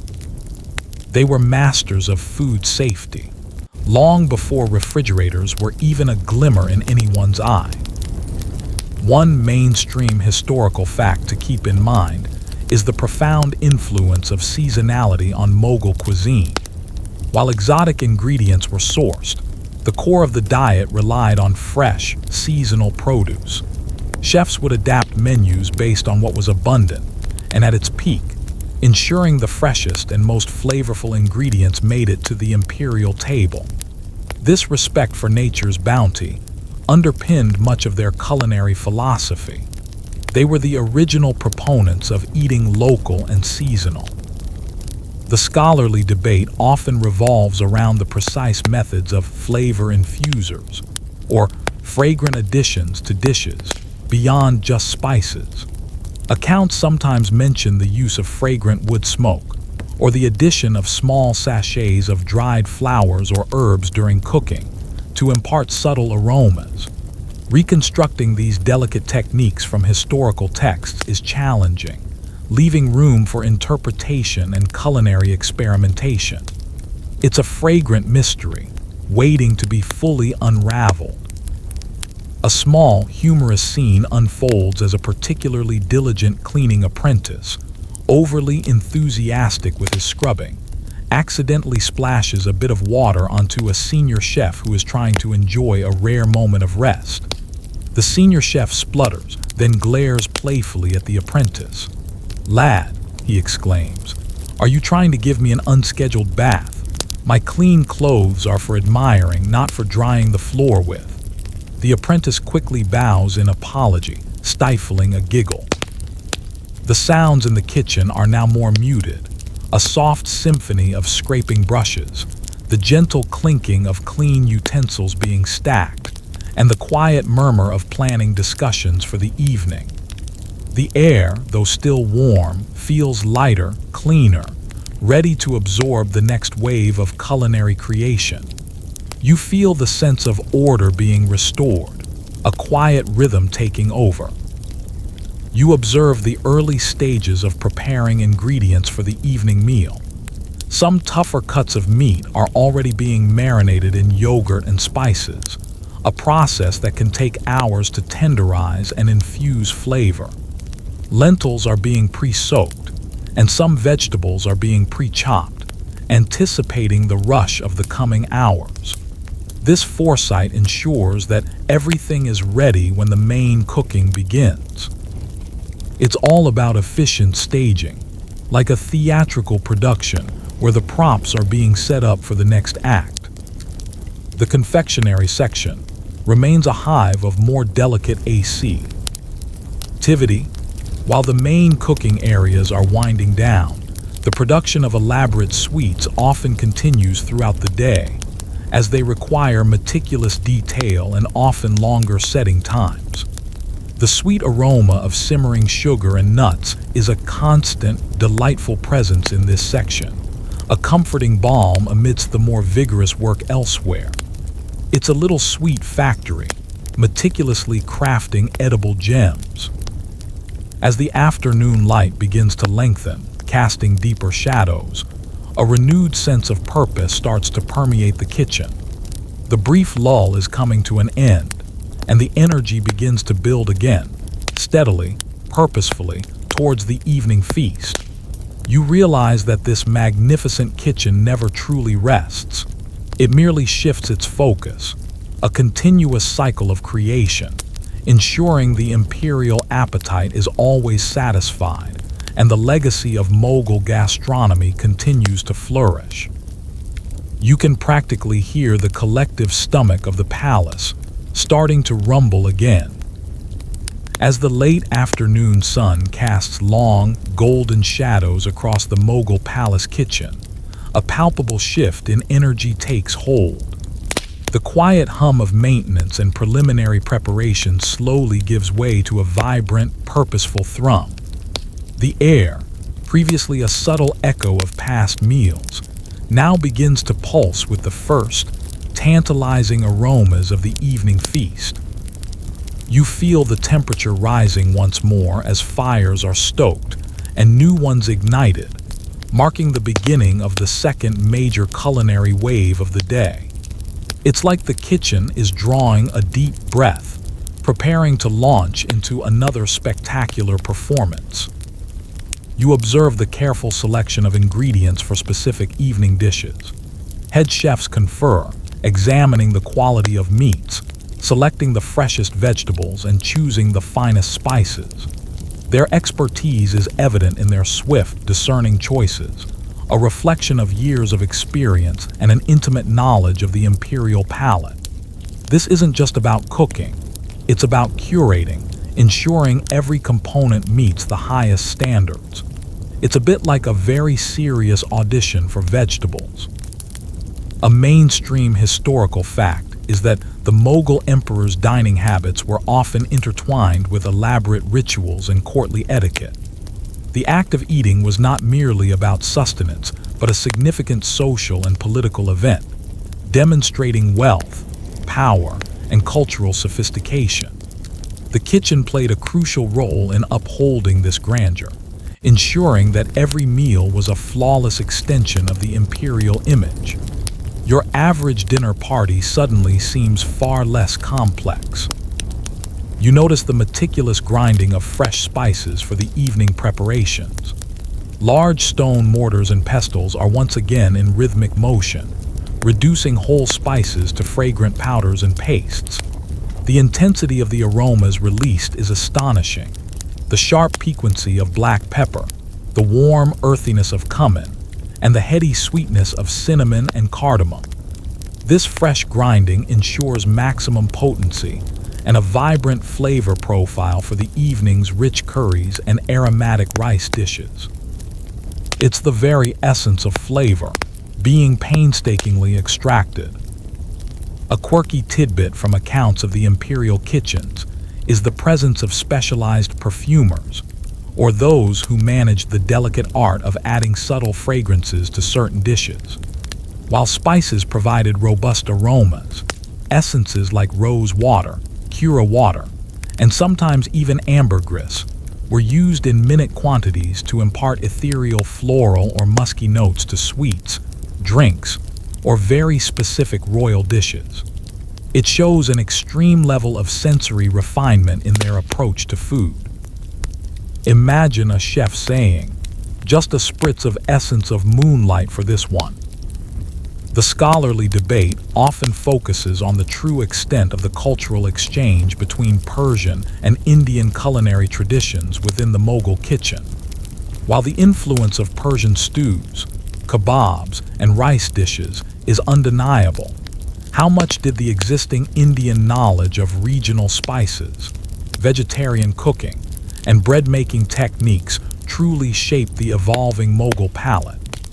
Historians continue to seek a clearer understanding of this intricate culinary dialogue. It's a flavorful conversation that spans centuries. A light-hearted moment breaks through the focused activity. A junior chef, carefully carrying a large tray of prepared vegetables, accidentally sneezes. His colleagues immediately burst into sympathetic laughter, one of them joking, "Bless you, my friend. You just seasoned those carrots with extra zest, whether they liked it or not." The chef blushes but joins in the laughter, knowing that such minor mishaps are part of the daily rhythm.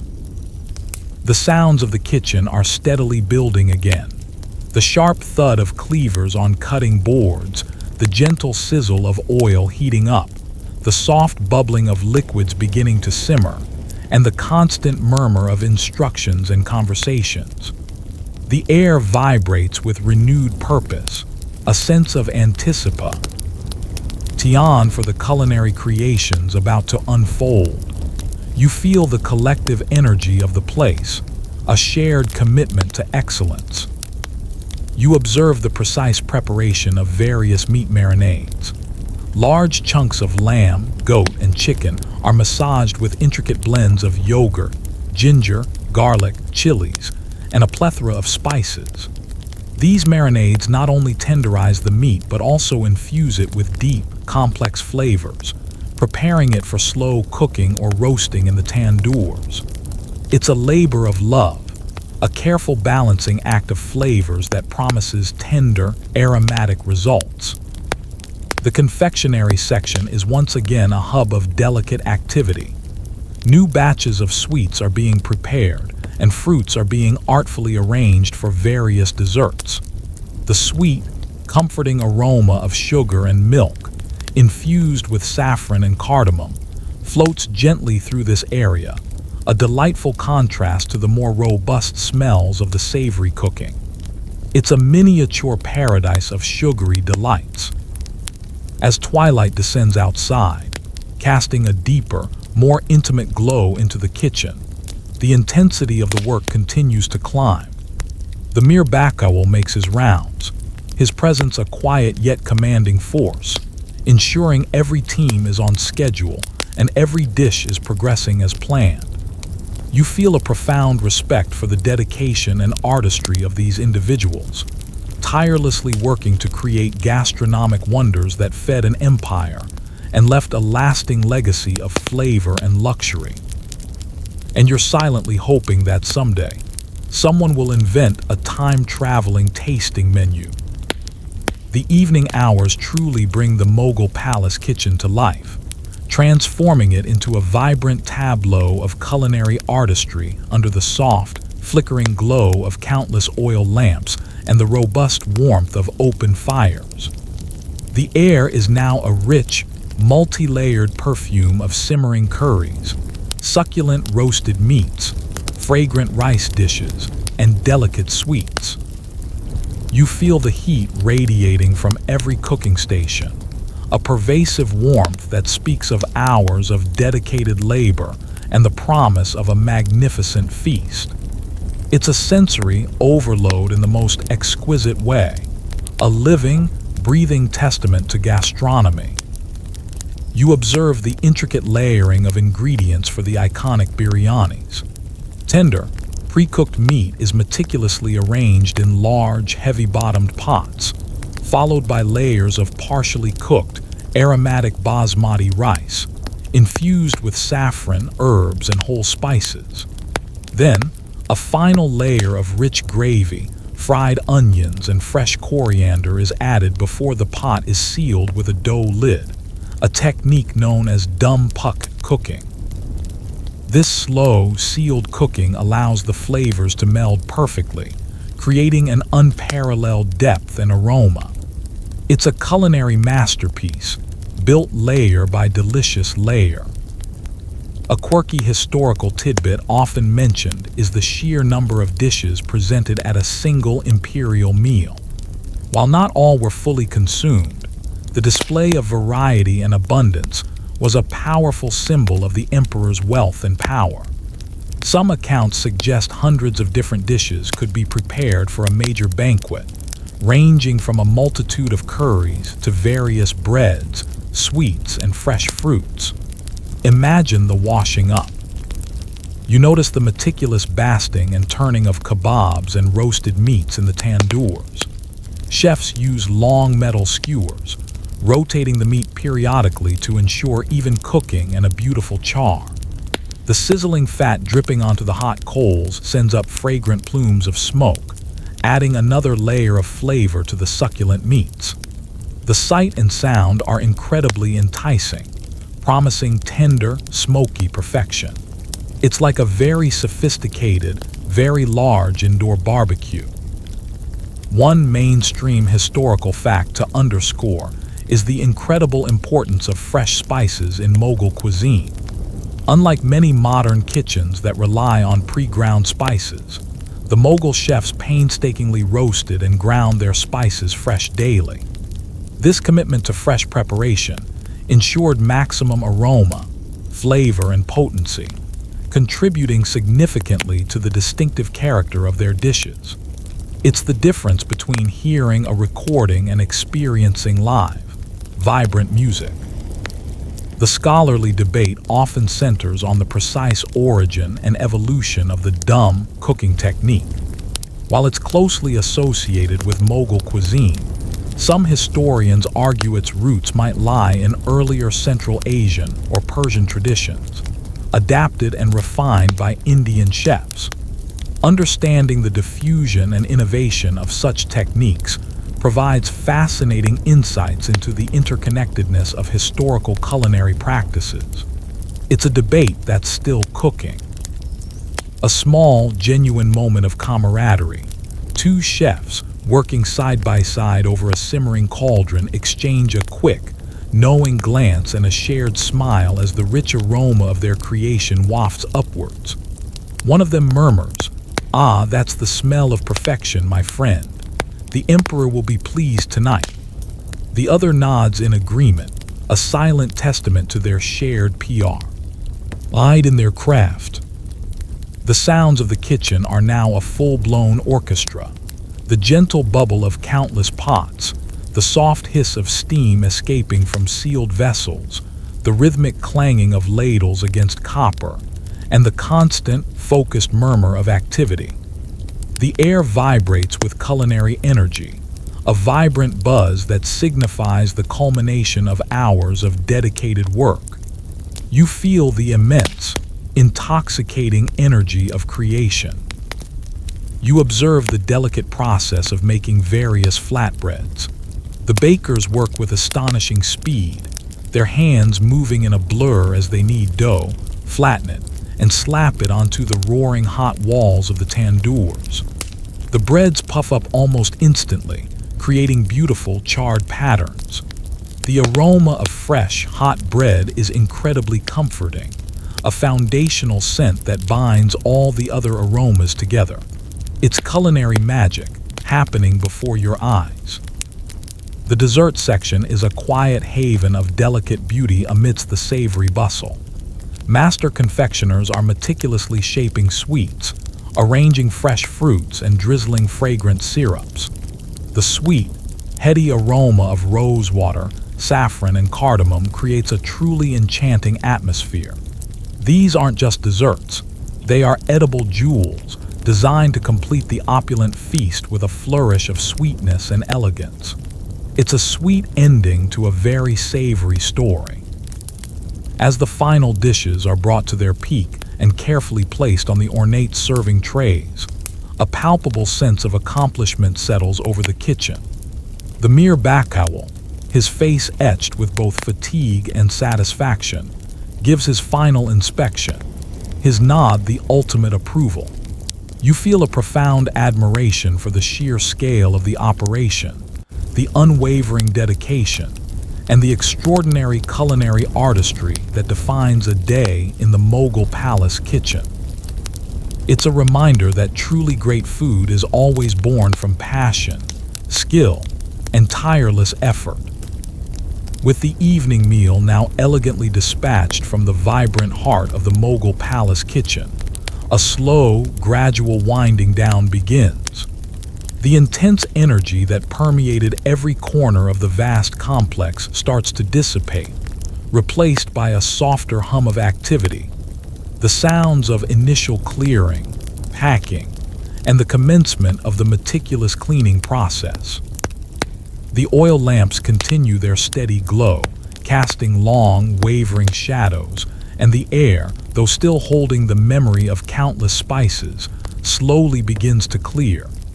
You feel the collective exhalation of the staff, a deep sense of relief after hours of intense, focused labor. It's the calm after the culinary storm, a moment for quiet reflection. You observe the organized process of clearing the cooking stations. Large, empty copper vessels are lifted from the fires and moved to designated cleaning areas. The residual heat from the tandoors gradually begins to diminish, and the air cools slightly, making the space feel less oppressive. Every surface, every tool is systematically attended to, ensuring that the kitchen is left pristine and ready for the next day's cycle. This commitment to cleanliness, even after such monumental efforts, is truly impressive and speaks volumes about the discipline instilled within the staff. They literally scrubbed away the day's stress. A mainstream historical fact is that while the Mughal emperors were known for their opulence, their kitchens were also incredibly efficient and resource-conscious. Waste was minimized, and every part of an ingredient was utilized, reflecting a practical approach to managing such a large-scale operation. This wasn't just about luxury. It was about smart management of resources to sustain an entire court. They were the original zero-waste chefs. You notice the careful handling and storage of any leftover ingredients or prepared components. Partially used spices are sealed in airtight containers. Fresh produce is moved to cooler sections, and any cooked food not destined for immediate consumption is carefully portioned and stored. This meticulous inventory management was crucial in a time without modern refrigeration, ensuring valuable provisions were preserved for as long as possible. They were masters of food preservation, long before expiration dates were a thing. A quirky tidbit often overlooked is the role of specialized tea makers, or coffee preparers within the broader kitchen staff, particularly as these beverages became more popular. These individuals were skilled in brewing specific blends, often with added spices like cardamom or saffron, served in delicate cups to the emperor and his guests. It highlights the refined tastes and the global connections of the Mughal court, even in their beverages. It's like having your own personal barista, but with way more history. The scholarly debate often concerns the specific techniques used for food preservation during the Mughal era, given the hot climate and lack of refrigeration. Beyond drying and salting, accounts mention the use of sugar for preserves, oil for pickling, and even the construction of underground ice pits. Historians debate the efficacy and widespread adoption of these methods, trying to understand how such a vast court managed to maintain a consistent supply of fresh and preserved food. It's a cool mystery, both literally and historically. A quiet, amusing moment occurs when one of the older chefs, clearly tired, leans against a wall and lets out a loud, contented sigh. An apprentice nearby glances at him with a grin. "Good meal, eh, master?" the apprentice asks. The chef opens one eye. "The best kind, my boy," he replies. "The kind that makes you forget how much work went into it. That's true magic." It's a rare moment of self-satisfaction in a demanding profession.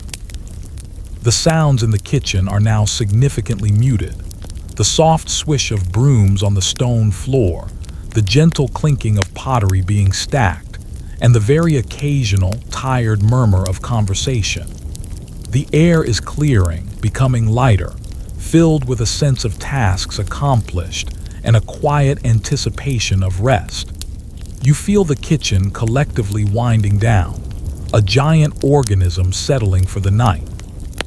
You observe the night watchmen beginning their rounds, their footsteps echoing softly in the vast space.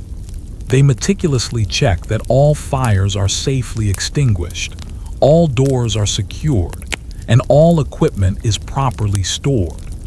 Their presence ensures the security and integrity of the kitchen throughout the silent hours of the night. They are the guardians of the gastronomic kingdom. The last of the more delicate cleaning tasks are being completed in the confectionery section. The sweet aromas of rosewater and cardamom linger in the air, a gentle reminder of the day's delicious artistry. The surfaces are wiped clean, the tools put away, and the intricate molds are polished, ready for the creation of tomorrow's edible jewels. It's a meticulous end to a sweet day. As the final staff members slowly depart, their silhouettes disappearing into the cool night, a profound stillness settles over the vast Mughal palace kitchen. It stands silent, pristine, and ready. The echoes of the day's work linger, a testament to the thousands of meals, the countless hours of labor, and the extraordinary culinary legacy that unfolded within its walls. You're left with a deep appreciation for the unseen engine that powered an empire, one delicious dish at a time. And you can almost hear the historical silence, ready for another day. As the night deepens, the Mughal palace kitchen embraces a profound stillness, a rare tranquility that allows the vast space to breathe and prepare for the next dawn. The oil lamps, fewer in number now, cast a soft, unwavering glow, creating pockets of intimate light amidst the overarching darkness. The air is remarkably clean, scrubbed free of the day's intense aromas, leaving only a faint, almost ethereal scent of lingering spices and clean earth. You feel the deep peace of the pre-dawn hours, a pervasive quietude that invites reflection on the immense daily spectacle you've witnessed. It's the quiet interlude before the next grand culinary act. You observe the diligent, almost reverent work of the skeleton night crew. Their movements are slow, deliberate, and purposeful, as they attend to the long-term maintenance and preliminary preparations that ensure the smooth operation of the kitchen. There's a focused intensity to their tasks, even in the quiet hours, a testament to their dedication and the profound responsibility they bear. It's like watching sculptors meticulously preparing their clay before the dawn brings the demand for finished art. A quirky historical tidbit is the anecdotal mention of sleepers, or specific individuals designated to sleep within the kitchen complex at night. This wasn't just for security, but also to quickly attend to any unforeseen issues, like a reigniting ember, or to begin early morning tasks even before the first official shift arrived. It highlights the continuous nature of the kitchen's operation, truly a place that never entirely slept. Imagine your job requiring you to sleep at work, but for a good reason. You notice the methodical sharpening of knives and other cutting tools. This isn't a rush job. It's a careful, almost ritualistic process using various whetstones to bring every blade to a razor's edge. The soft, rhythmic scrape of stone on metal is a meditative sound, a promise of the precise work that will be performed in the coming hours. A sharp knife is a chef's best friend, and these friends were well cared for. One mainstream historical fact to consider is that the Mughal court placed a high value on freshness and seasonal ingredients. While they had elaborate preservation methods, the ideal was always to use ingredients at their peak. This meant a constant supply chain from local farms and gardens, and meticulous planning to align menus with available produce. Their culinary calendar was dictate by nature, not by frozen food aisles. The scholarly debate often delves into the precise recipes and measurements used in Mughal cooking. While some recipe books from the era exist, they often use imprecise measurements or rely on the chef's intuitive understanding.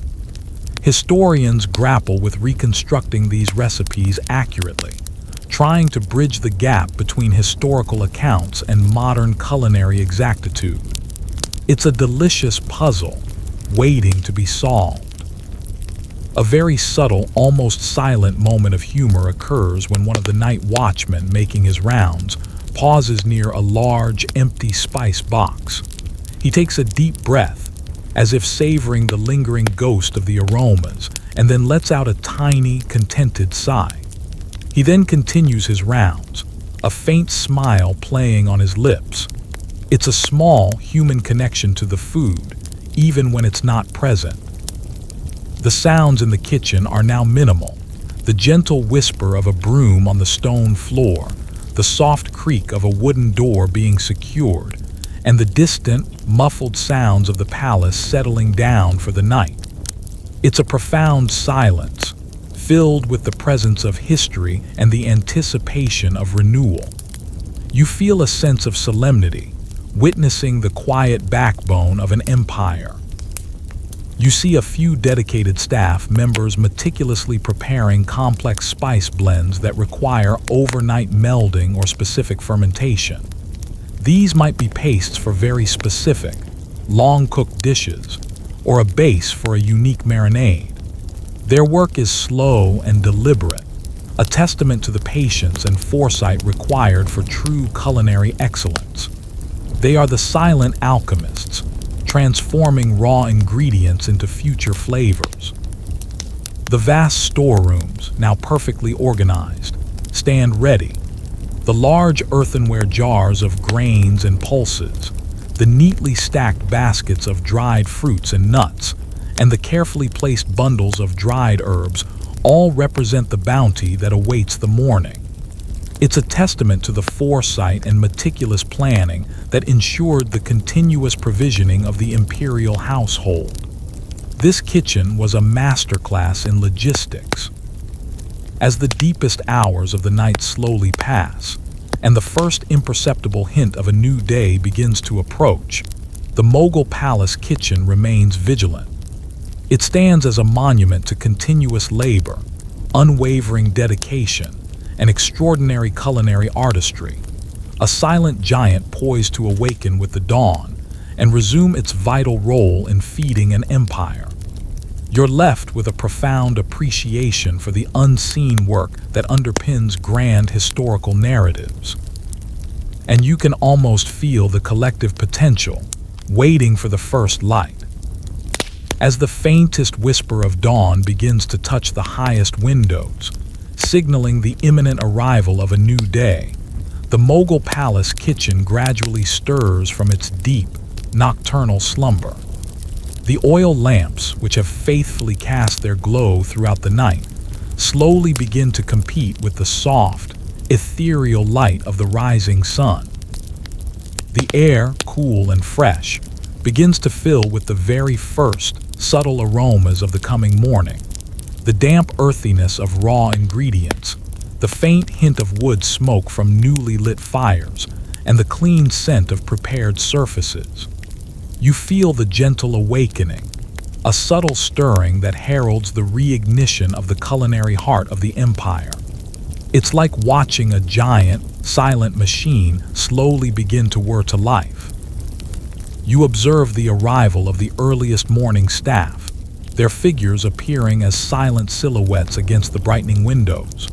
They move with an ingrained familiarity, each person heading to their designated station, already anticipating the day's tasks.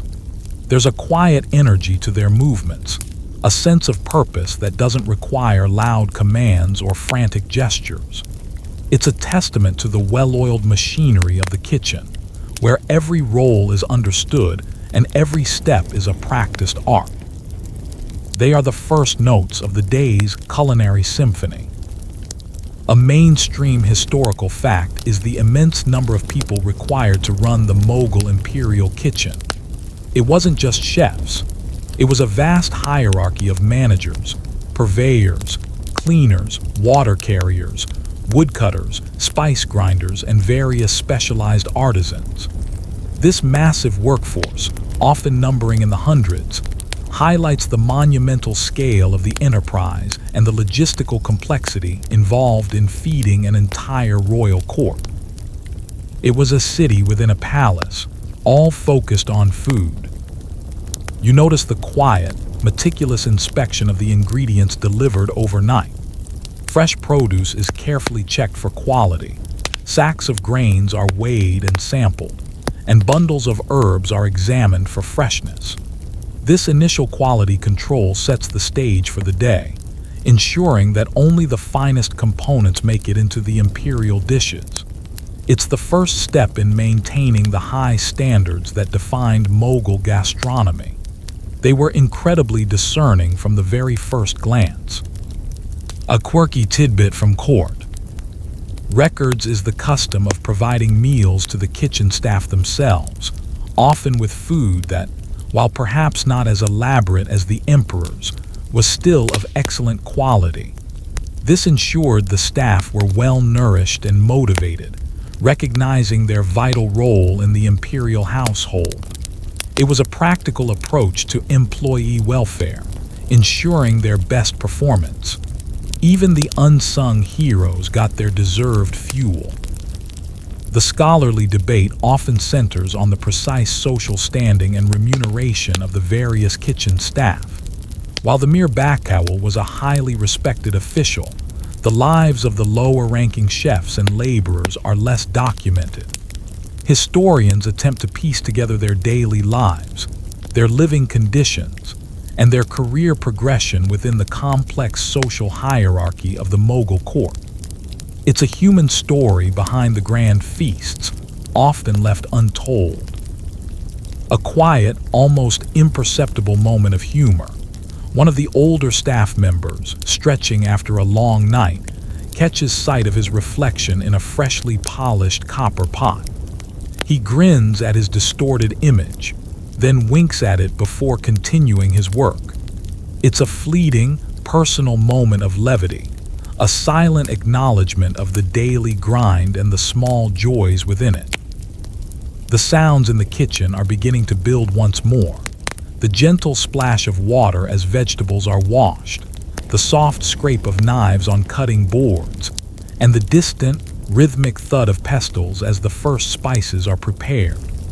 The air is fresh, clean, and full of possibility, ready to absorb the rich aromas that will soon emanate from the burgeoning fires. You feel the subtle shift in atmosphere, from nocturnal stillness to the vibrant promise of a new day. You observe the careful lighting of the first tandoor fires. Small bundles of kindling are placed inside, and with a careful hand, flames begin to flicker and grow, gradually heating the clay walls. The faint smell of wood smoke, clean and earthy, begins to permeate the air, a foundational aroma that signals the true beginning of the cooking process. It's a warming sensation, both literally and figuratively. The organization for the day's tasks is already in motion. Apprentices are assigned their roles. Senior chefs begin to confer over initial preparations, and the mere back-owl makes his first, quiet rounds, his presence a calm, commanding force. The vastness of the space is slowly filled with purposeful movement, a graceful dance of human effort and culinary precision. It's a marvel of synchronized labor. As the sun finally crests the horizon, bathing the Mughal palace kitchen in its full, glorious light, the transformation is complete. The quiet, empty space of the night has fully reawakened, bustling with life, sound, and the vibrant aromas of a new day's culinary promise. You are left with a profound sense of awe at the continuous cycle of creation, the tireless dedication, and the extraordinary legacy of flavor that defined a day in the heart of the Mughal Empire. It's a historical ballet, perpetually in motion, fueled by fire, spice, and countless hands.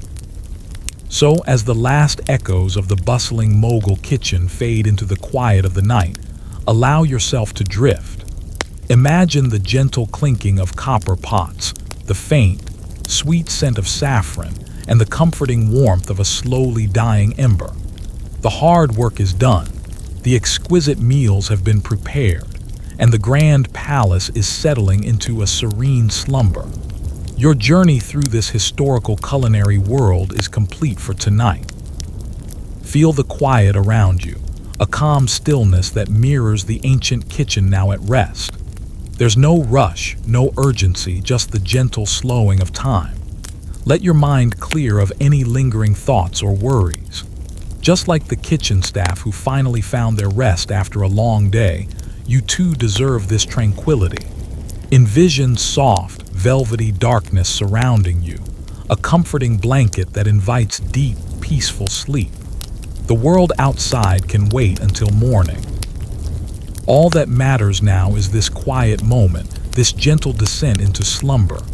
Let go, relax, and allow the gentle hum of peace to carry you away. Good night.